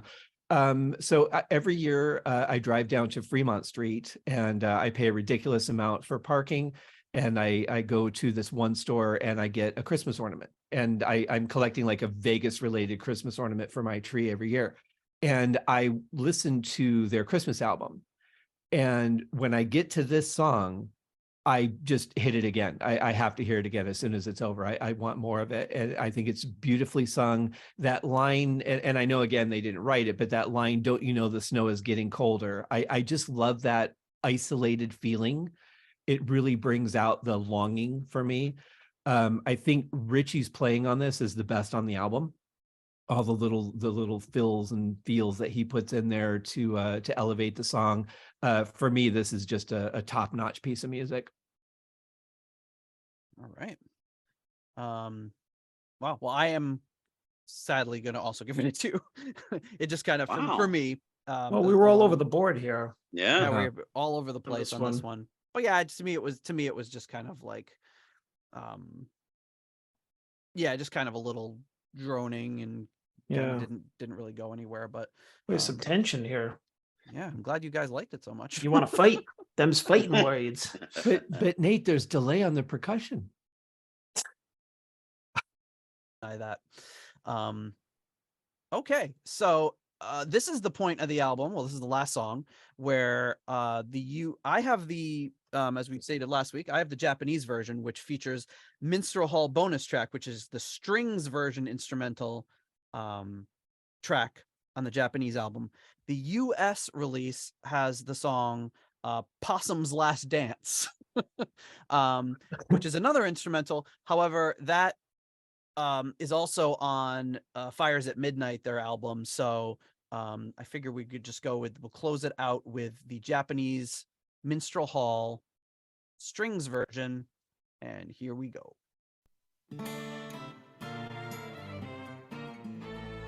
No possum's night, no shadow of the moon. Yeah, we sure it's not opossums dance. Yeah, when did that start? What, just calling it possum? No, opossum. Growing up, it was always possum. I don't know when they added the O to it. I think it was always an O. It was opossum, but people called them possums. Oh, I really? think that isn't an opossum like an Irish possum? Hey-oh! Maybe I watched too much of the Clampets. No, I just think it's whenever you see one, people are like, oh, possum. Oh!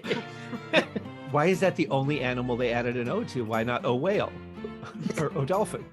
I think they took the O away. I think you're getting hung up on the adding the O.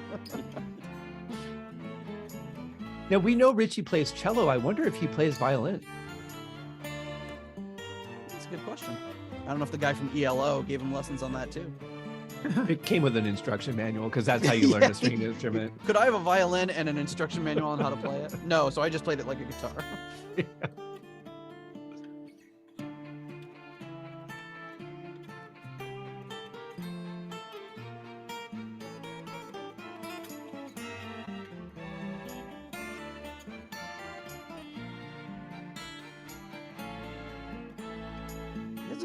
It's interesting with the strings. It really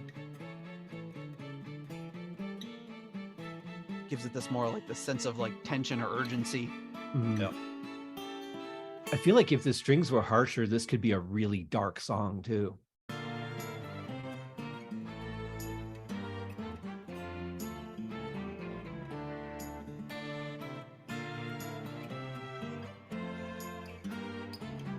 kind of sensing a little bit of Yesterday.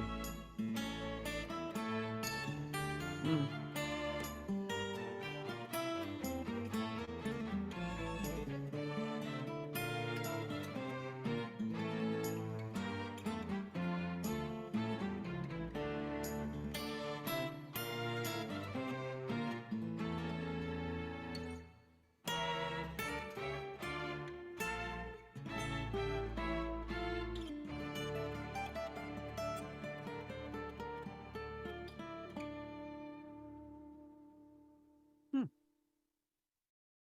All right.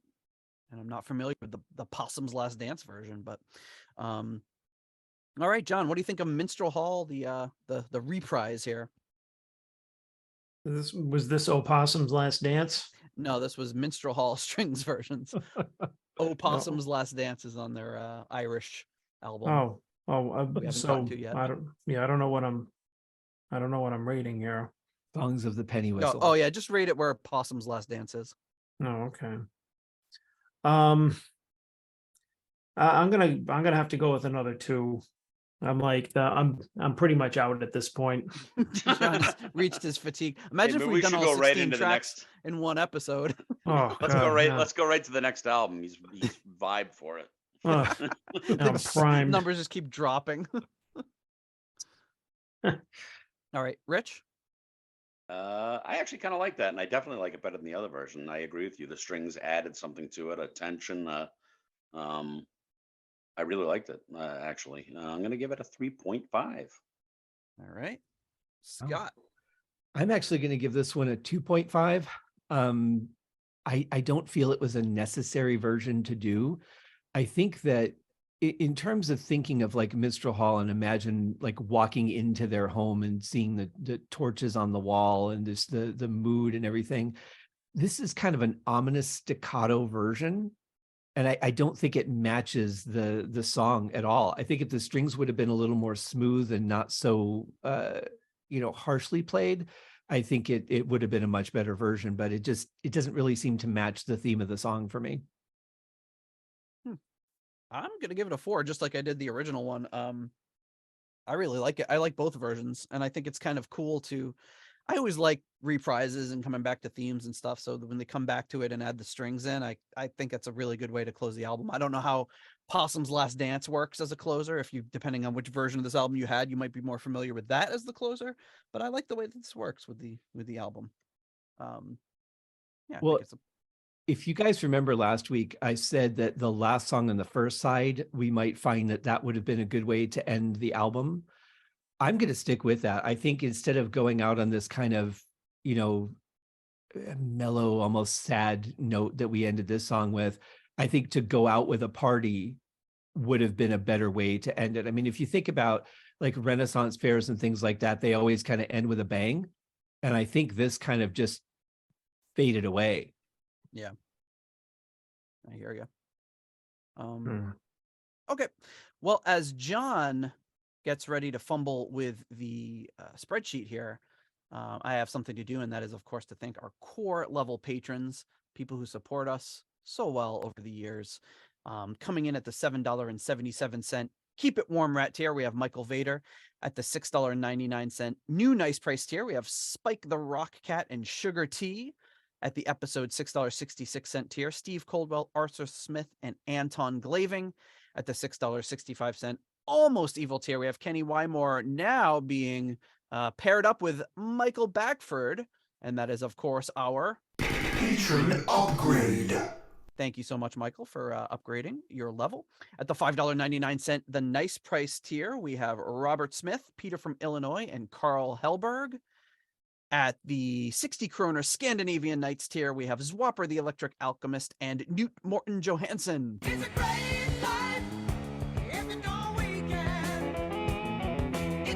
At the $5.55 What's Going On Here tier, we have Richard Fusey. And at the $5 Moneylender tier, John Convery, German Heindel, Adrian Hernandez, Jesper Alman, Alexei the Perfect Stranger Slepikoff, James North, Mark Hodgetts, Kev Roberts, Percival Frequency, Scott Zerns, Cynthia Doobie, and Raf Calf. Thank you so much to all of you for your generous support of the show. All right, so you know what time it is now. We're just busting out the spreadsheet, and he's fumbling with the tabs. Oops, he sorted it the wrong way. Now he can't tell what is bad. Damn All right. funky. Damn funky. All right, John, where does Blackmore's Night, Shadow of the Moon, rank in our overall album ratings? Well, this ranks close to the bottom, right beneath Stranger in Us All, No, oddly enough, and a little bit above Fandango, which I believe is JLT's Fandango. That's the JLT Fandango, yeah. Yes. So, but like right near Stranger in Us All. So it's a 5.81 rating. So that's pretty low. I already knew that was low. Just looking at it before sorting it. The combined rating was with guests is 8.88, which is our lowest rating with guests as well. So, but I mean, I don't think we've had on like two two guest raters at the same time, so that could have We never had, which is why I added the average column here. So to average the scores. Nate, so- always thinking of everything. So I put the average rating, still the bottom one with guests. Still on the bottom. Although you guys probably would have helped like elevate it a little bit, I think. But well, usually when you guys have a guest on, it's somebody who's a huge fan of whatever it is, be it, a certain album or a certain artist, which I that is think true. brings the rating up. Whereas, I mean, I wouldn't call myself a fan of Blackmore's Night. I probably don't despise it as much as some people do. Some people I'm on more this open to it. podcast. Yeah, I'm more open to it, and there are things I really like and things I don't like. So, I give it 2.5s, and I also, in some cases, will give it higher. I think and the idea was having you guys on was to get more of that perspective too, and I think we did.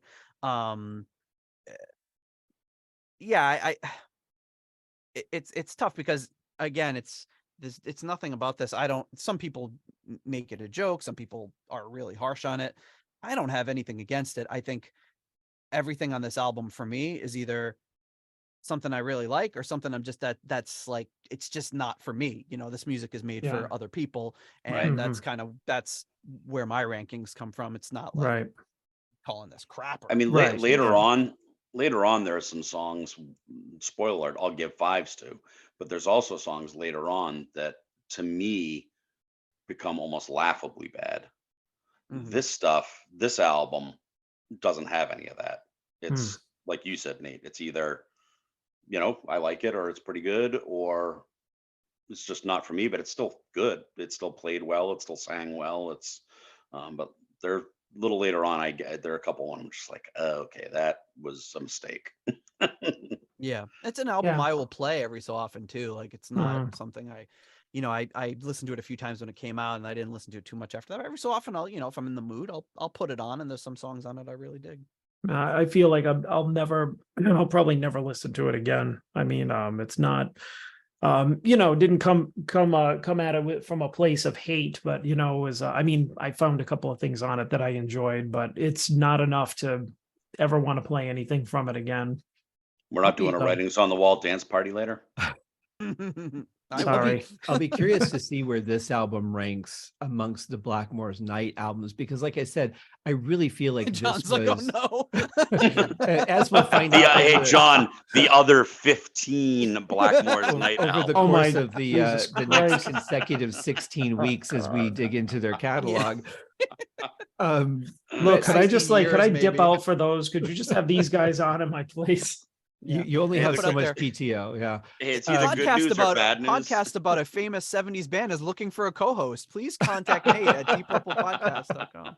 The good news and / bad news is the next two, in my opinion, are probably the two best. But that just means that the 12 or so after that are going to be a trudge. Don't forget to put in your ad. Are you a fan of Hoagie Carmichael? Looking for a fan of Hoagie Carmichael. I do think that one thing that is important to consider when thinking about the ratings, it's not all apples to apples comparisons. It's not like you're ranking rock and roll albums against rock and roll albums. I mean, a lot of these are side projects. Some things were big, some things weren't. Completely different styles of music. So it's really hard to pit things against each other that don't really match up. If you're a big fan of rock and roll, but you just don't get into Renaissance music, not calling you out, John, but just in general, you're automatically going to put this lower on your scale. So it's really tough when doing those comparisons. But like I just tried to take the song by the song, but when you stack it up against like Rising, it's never going to be Rainbow Rising. It's never going to be Infinite or anything like that. But as a Renaissance album, I think it's a great album. But I also think this is like a youthful album in their progression. And I'd say too that I appreciate this album and I appreciate what they're doing, and there's lots of stuff on it I like. And for what it is, I think it does a really, really good job of being what it is. It's also a first album, so it's a little experimental. They didn't really know where they were going. Was this going to be a one-off? And if you read like the Darker Than Blues at the time too, all of the things are like, oh, Ritchie's taking a little break from Rainbow to do this Blackmore's Night project, and yet little do they know it's never really happening again. Yeah. So it was just this kind of, the way the first Rainbow album is, where it's a little disjointed because they were just kind of throwing some stuff together and you don't really know. But so I think this does a really good a job of what it is. Now, something like Warhorse, I think, is a very poor example of what they were trying to go for. Like I rank this higher than Warhorse. I have put this on and would put this on again, whereas I would not just sit there and listen to a Warhorse album. So it's like, well, for what they're doing and for the people that love them, I mean, their fans are fanatical, and as they should be, because there's not a lot of bands of this stature that do what they do and do it so well. I mean, so there's a lot to really like about them. And, again, take another example like Warhorse. They have their people who say these are pretty decent albums, but overall, I don't think they do a good job of what they're trying to do at all. Yeah. Yeah. And I think it's nice too, to just hear Ritchie doing something he's enjoying.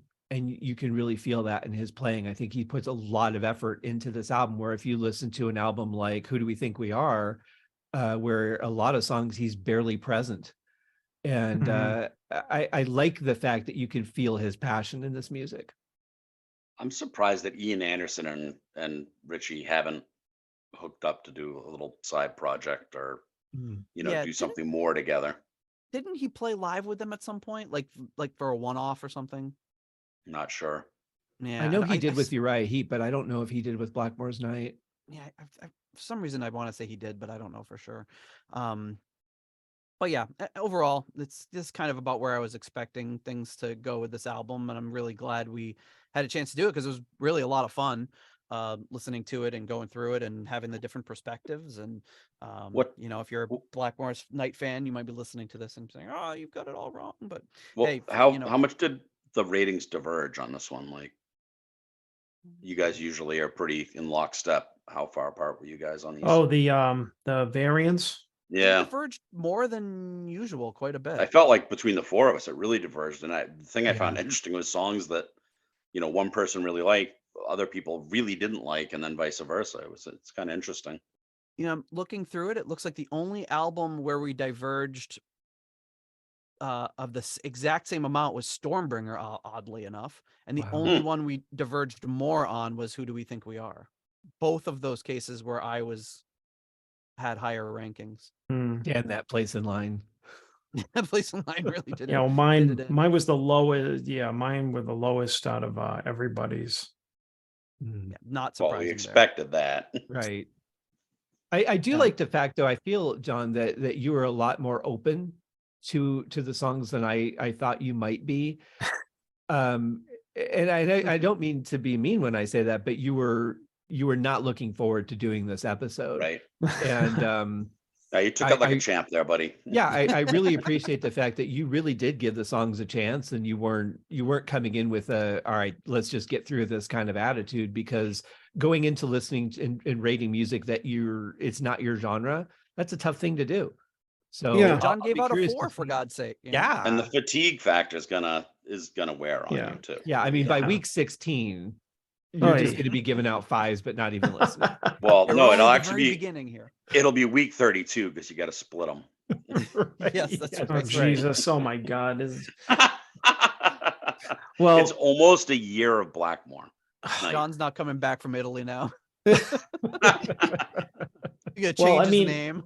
That's what that's what the whole show though is about, though, is coming in with an open mind. So I'm like, I've done it with a few albums recently, including like the last Rainbow album, knowing that I hadn't heard it for a while and remembering that I didn't like it that much, but thinking, hey, maybe I liked it better than I remembered, which I mean, I didn't, but I still give it a chance. Yeah. But I think what is it? The last Purple album with Ritchie.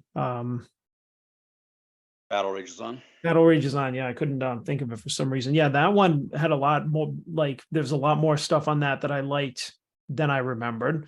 Didn't actually come from the album. It came from like subsequently we listened to a lot of like the live stuff from that tour, and like when Satriani was with him and everything. I'm like, okay, these are some good songs, like especially like songs like Anya and Battle Rages On. It's like, all right, this is some cool stuff that I've been kind of sleeping on for years. So sometimes it right. goes the other way.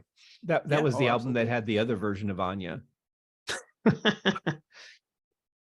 Heyo. No. So Anya 1916. Yeah. I've got the review from Darker Than Blue, issue number 50, Ooh, February I can imagine. 1998. So at this point, Simon Robinson is pretty anti-Ritchie. So he actually didn't review it at all. His brother reviewed this album. That's so this getting is lazy. his brother Nick. So he says, as a guitarist of 30 years pro and amateur experience, I know only too well the difficulties in recording your advancing years with the desire for musical progression. Offhand, I can only think of one elder statesman guitarist, Beck, who still retains the fire and inventiveness of those days. It is fair to expect any guitarist to continually expand his musical horizons while retaining the spark of his youth in his playing. Unfortunately not. Guitarists are only human after all. Will a diehard fan still hope for that? Inevitably. He goes through kind of song by song, mentions some of the things we mentioned, mentions not liking the synthesized musical instruments. At the end, he says, so what does this leave us with? I applaud him for breaking his self-adopted mold, taking the odd chance, authentic medieval structures and playing, sympathetic production, clearly articulated acoustic work, fairly catchy melodies, incredible singing. I mark it down as a lack of passion throughout, with RB as guilty as Candace, with far less excuses to his name. Candace should be proud of her debut, but will hopefully gain in confidence as their personal and musical relationship develops. Nick, don't shoot me. I'm only his brother Robinson. And then Simon adds on, my thanks for all the mail, and especially to Nick for tackling this delicate task with far more lenient hand than I would have brung to it. We played the CD, myself and Ann at first, with interest, feeling at last he tackled something, if not radically new, then at least a little different. As the disc wore on, however, our frustration grew. The very flat vocal approach, almost country and western feel, set out one level and simply stayed there. Fine with a couple of songs, but deadly dull over whole CD. I have absolutely no idea where Blackmore intended to go with this record, though as he had total control, one can assume he did what he set out to do. But he seems insured with a reasonable audience if he wants to pursue this avenue further. To me, the CD doesn't really satisfy on any level. It neither works emotionally, being almost totally devoid of feeling, nor does it threaten to break any boundaries anywhere. And it certainly won't find any admirers amongst the true fans of true ancient music. Anne, who has tapes of that sort of music, assures me that technically Blackmore is absolutely spot on, but at the price of losing any shred of soul in his playing, save from the odd spot of electric work here and there, which shows he still has what it takes to move mountains. Wow. Fair. So that's what the brothers Robinson say. Yeah. I kind of saw your face, Scott, when he said a country western, and then you kind of like your face kind of scrunched up. I felt the same thing. That really felt off for me. I've played in a traditional country western band, playing like old 50s and 60s country music. I don't see that in this at all. No. I did find that a bit odd. I have one more very short review. So after this was released, More Black Than Purple, Jerry Bloom's magazine, was a little more favorable to this. They had a bunch of readers write into the magazine. And we have one little, and they're short little blurbs. So this one says, a reader writes into More Black Than Purple. Ritchie wanted to make an album like this for years, and it's just a really good album. It's very well produced. I like Candace's singing on it. He's playing very well. It's just a really nice departure, and it's very well played. I think it's really good. I hope he does well with it. Quite surprised, but very pleasantly surprised. Cozy Powell. Wow. So Cozy Cozy. was digging what he did. Of course, Cozy, a big fan of ABBA. Apparently. Yeah. He might be. Did Cozy like ABBA too? Oh yeah, there was a story that Ritchie told about. I don't know where they were, if it was Long Live Rock and Roll or Rising, but they were in a room just hanging out, listening to music, and Cozy said, "You know who my favorite band is? ABBA." And Ritchie says, "I looked at him and I said, me too." and let's get together to make something completely different. Right. Yeah. I mean, I could see it. I like ABBA. I think they're a great band. But yeah, I don't know. I like when people who like from Ritchie's regular genre, rock and roll, come in and say, I like what he's doing. I think this is great. Do more if that's what you want. I wouldn't have thought that Cozy would have said anything, but I like that he did.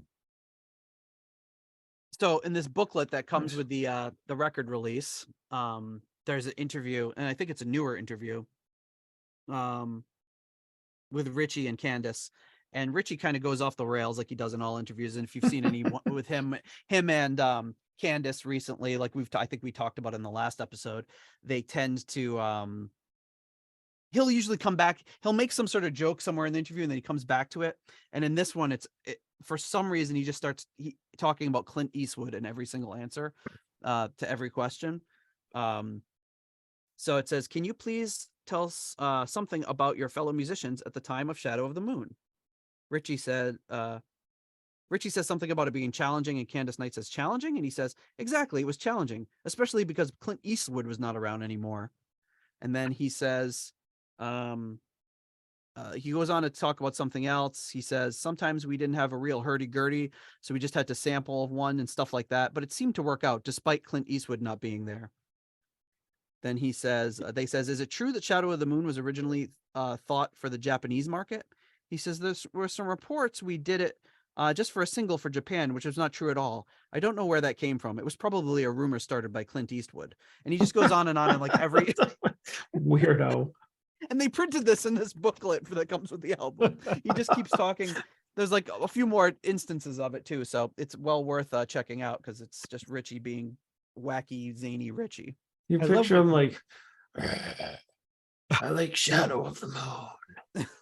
Or is that Batman? I don't know. That's more Batman. I love when Ritchie has a bit that he uses it like in an interview. That's always fun. Like my favorite one is when he talks about how he met Mozart and Mozart wasn't looking well. In fact, he was quite dead. And he just leaves these really long pauses to see what kind of reaction he's going to get. And he's totally straight-faced, yeah. Very much so, yeah. He would be a great poker player. He would be great. I feel that he and I would get along well. I was just thinking that. It's like we should start like a new game. Like who said it, Ritchie or Rich? Yeah. Maple. Ritchie or Ritchie? Hard to Rich tell. or Ritchie? Who said it first? Yeah, you and Ritchie would get along just fine. So I had one of my best lines ever yesterday. And of course, nobody was there to appreciate it except one of my friends who didn't appreciate it.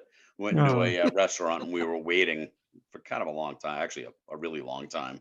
But it was just the bartender waiting on all the tables in the bar. And she came over, she goes, I am really sorry about the wait.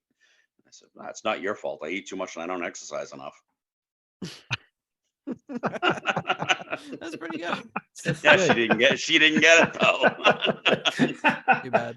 That's good. My favorite thing I've ever said was just a couple of months ago, and I don't even remember what it was about, but my response to something was, there are so many red flags on this. It was like the blood getting off the elevator in The Shining.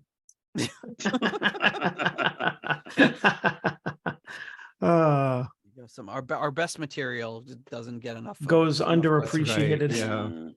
All right. So before we wrap it up here, we, of course, have to thank our foundation level patrons. Coming in at the £3 aromatic feed tier, we have Simon Ford. Coming in at the $3.33 halfway to evil tier, Stephen Sharp and Duncan Leask, who I've been thanking twice again lately. So I got to make sure we're moving from the second part. There we go. At the $3 Nobody's Perfect tier, Peter Gardeau, Ian DeRosier, Mark Roback, Stuart McCord, Flight of the Rat Bat Blue Light, Ivan Fieldboo,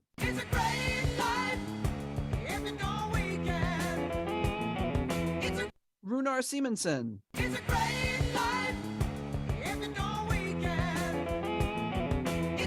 JJ Stannard, Ruinous Inadequacies, John Maselli,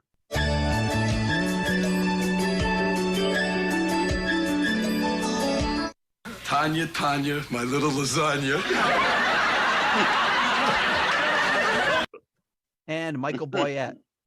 Coming in at the $1.71 I want my own tier. Rich, Yangui, Shaylor. At the 10 kroner tier, Karsten Lau. At the £1 tier, Lord Longford. At the $1 made up name tier, we have the Spirit of the Sea, Leaky Mausoleum. Stephen Somerville, the Concerto 1999 fanatic. Hank the Tank, Private Eyes, Ashen Lionel, and Blackmore tights. thank you so much to all of you for your generous support of the show. I, All right, that's it, I guys. half We did it. expected when I was at the Red Sox game and they announced my name, I half expected to hear John's dad. And now with our national anthem. That would be great. If we had it in at Fenway Park and we Tyler. we get to the soundboard. Hey, when you announce his name, play this. That would have been. I'm sure you can edit it. That would have been the absolute ultimate practical joke. Like I don't know that I would have been able to sing after that. That's a good point, We would have yeah. messed you all up. and the Rockets red glare. Yang, way, Shaylor. I love, Nate, that you talked about your mistake announcing people twice, and then the very next one was nobody's perfect. Yeah, well, that's very true. See, Scott picked up on that. I did not. And I really hope that somewhere Tony Danza listens to this show. Yeah, I hope so. Tanya, my little lasagna. Oh, See, I knew I'd be appreciated in my time. I gotta say, I admire Nate for always, coming up with something for Leaky Mausoleum. Yeah, it's very creative. Leaky's been keeping me busy for a while now. I know. Yeah. Of course, there's the times where I don't come up with something, and I'm like, oh shit, I gotta do something. Yeah, wasn't it? You always come up with something though, even on last week or the week before, like you were like really stumbling. You got to it, and I could tell you were like, I forgot to come up with something ahead of time. Yeah, well, I look in the quotes, and it's either there's nothing in between the quotes, or there's the thing that I did last episode because I forgot to change it. And I'm like, oh crap. What are you gonna do? But yeah, we did it. We did the first Blackmore Night album. We knew this day would come. Can't believe we're 200 something episodes into the show, and we're actually in the 90s and talking about these long. I would say, like so many of these things, I think I talked about last time. It's just, man, 16 songs is an awful lot for an album. That's like a double album, basically. This, Yeah. Yeah, when you think back to In Rock, which was what 7 songs. And, that CD medium really changed things to where, okay, now we have an exact amount of time.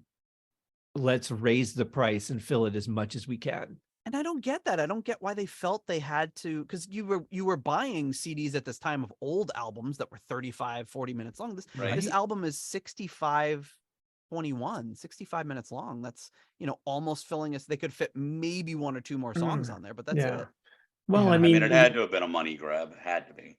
Yeah, I mean, you look at it from a like a marketing perspective. They were probably like, all right, here's this new technology. Like, people are going to want bang for their buck. So, but I mean, you had filler on 7-song albums, so to not expect the majority of it to be filler on a 16-cut album, right? Yeah, that's a good point. And I like to play that game actually with my friends. I've probably done it with you guys. Is where you just pick an album from the 90s or whatever and go through and say, all right, you're limited to 44 minutes or whatever. Mm-hmm. Pick the tracks you would put on a 44-minute album, and it's usually an outstanding album. Yeah, because wouldn't be you're hard. just you're taking the best of the best of that stuff, But I think you could have done 8, 10, even 12 wouldn't be great. Nobody would bat an eye at 12 tracks, but 16 is like. Yeah. I think It's a lot. John Hyatt's last couple albums have been like 7 or 8 songs each, and that's his theory. Is this is That's what the an way to do album it. supposed was? Like, why do we have to change that? It's funny. You think about the Making of Machine Head, and they're like, "Well, we need one more track because we're a track short for this album," and you get "Smoke in the Water," one of the most iconic songs in rock history. And now it's like, all right, guys, we have 14 more minutes. We need at least 3 more songs to put on the CD to really fill it up. So what crap were you working on that you can throw together? Well, especially for the John Hyatt point, with so much stuff being streaming now, like it's unlimited now, so you can almost go in the other direction where it doesn't matter because there is no physical medium. There's no limitation. You're not going to make a 4,000 song album, so why not? I do see a lot of guys just doing like singles or 1 or 2 EP, and then after 2 or 3 years they take all those songs and they call it the EP collection or the the COVID collection or whatever, and I think that's a great route to go. Well, that's been a theory for the last couple of years, that albums are really not important anymore. I mean, bands can still tour and have released a bunch of individual singles that will get individual attention, whereas you release an album with 14, 15 tracks on it, 1 or 2 or maybe 3 of those will get attention as a single because you've scheduled the release of those particular songs before the album. But the rest of the tracks are meaningless because they just came out with the album. Whereas if you release individual songs and you have a marketing campaign or even just social media posts about it, each song will get a little bit more attention. So it's the digital age has really changed everything. And I read a lot of marketing stuff and I get where they're coming from on that. Where it gets weird is then, when it comes to the tours, because you really don't know what to expect a band is going to play, because you really don't know what's a hit and what isn't a hit anymore. Well, you got to check out our new concept single. Yeah, right. Yeah. Something like Alice Cooper would have to do albums, or if Queensryche were to do Operation Mindcrime now, it would have to be done as an album because that stuff isn't going to work as a single. But if you take Deep Purple and Rock, every one of those songs could have been released as an individual song, and probably done quite well. But Hoagie Carmichael wouldn't have done that. To give you a little perspective, the next album, Under a Violet Moon, is 58 minutes. The album after that, Fires at Midnight, 70 minutes. Oh, wow. Oh my God. Poor John. John just had an aneurysm. John's gonna put in a PTO request. Yeah, does this for that? How much PTO have I accrued in the Deep Purple podcast LLC? Here's what John's gonna do while we're on medical leave. He's gonna look at the times for the songs, and he's just gonna mute his headphones while the song is playing, and then just come back and give it a 2.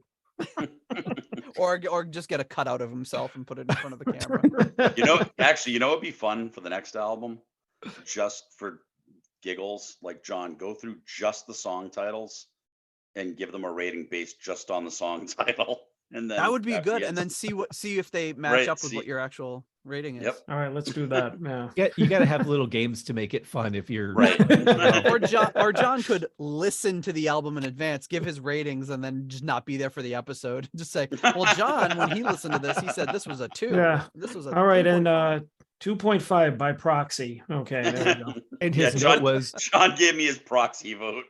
and his note was, I really liked Richie's playing on this song. Very generic.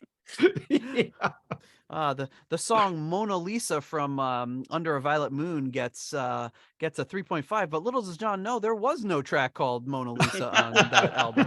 I made that up, so we know he didn't listen. And John's note was, this song is as small as the painting itself. Oh, boy. All right, guys. I think you Googled Hoagie Carmichael and Simpsons because that's the first thing that comes up is Mona Lisa. Oh, wow. Played by Bleeding Gums Murphy. All right, thanks for having me on again, guys. It's always a good time. For being here, guys. Yes. Thank you for doing this. Thank you, a lot guys. of fun. Much appreciated. And we'll see you. I don't know when the next time we'll get to Blackmore's Night is. That'll depend on John. Next week. Behind the scenes negotiations. Give me a rest. Yeah, please. But there's so much stuff to cover anyway. Well, who knows how what the frequency will be, but it was a lot of fun. Well, I'm sure we'll see you guys back in some other respect, probably before Blackmore's Night, but we'll see. All right. Thanks, guys. everybody. Have a great day. John, see you in a little bit. All right. See you guys. Bye. Thank you for listening to the Deep Purple Podcast. If you like what you hear and would like more episodes in the future, please donate on Patreon to support the show. You can also leave us a review in Apple Podcasts to help new people discover the show. You can follow us on YouTube, Instagram, Twitter, and Facebook for show updates. See deeppurplepodcast.com for more details. Thank you for listening.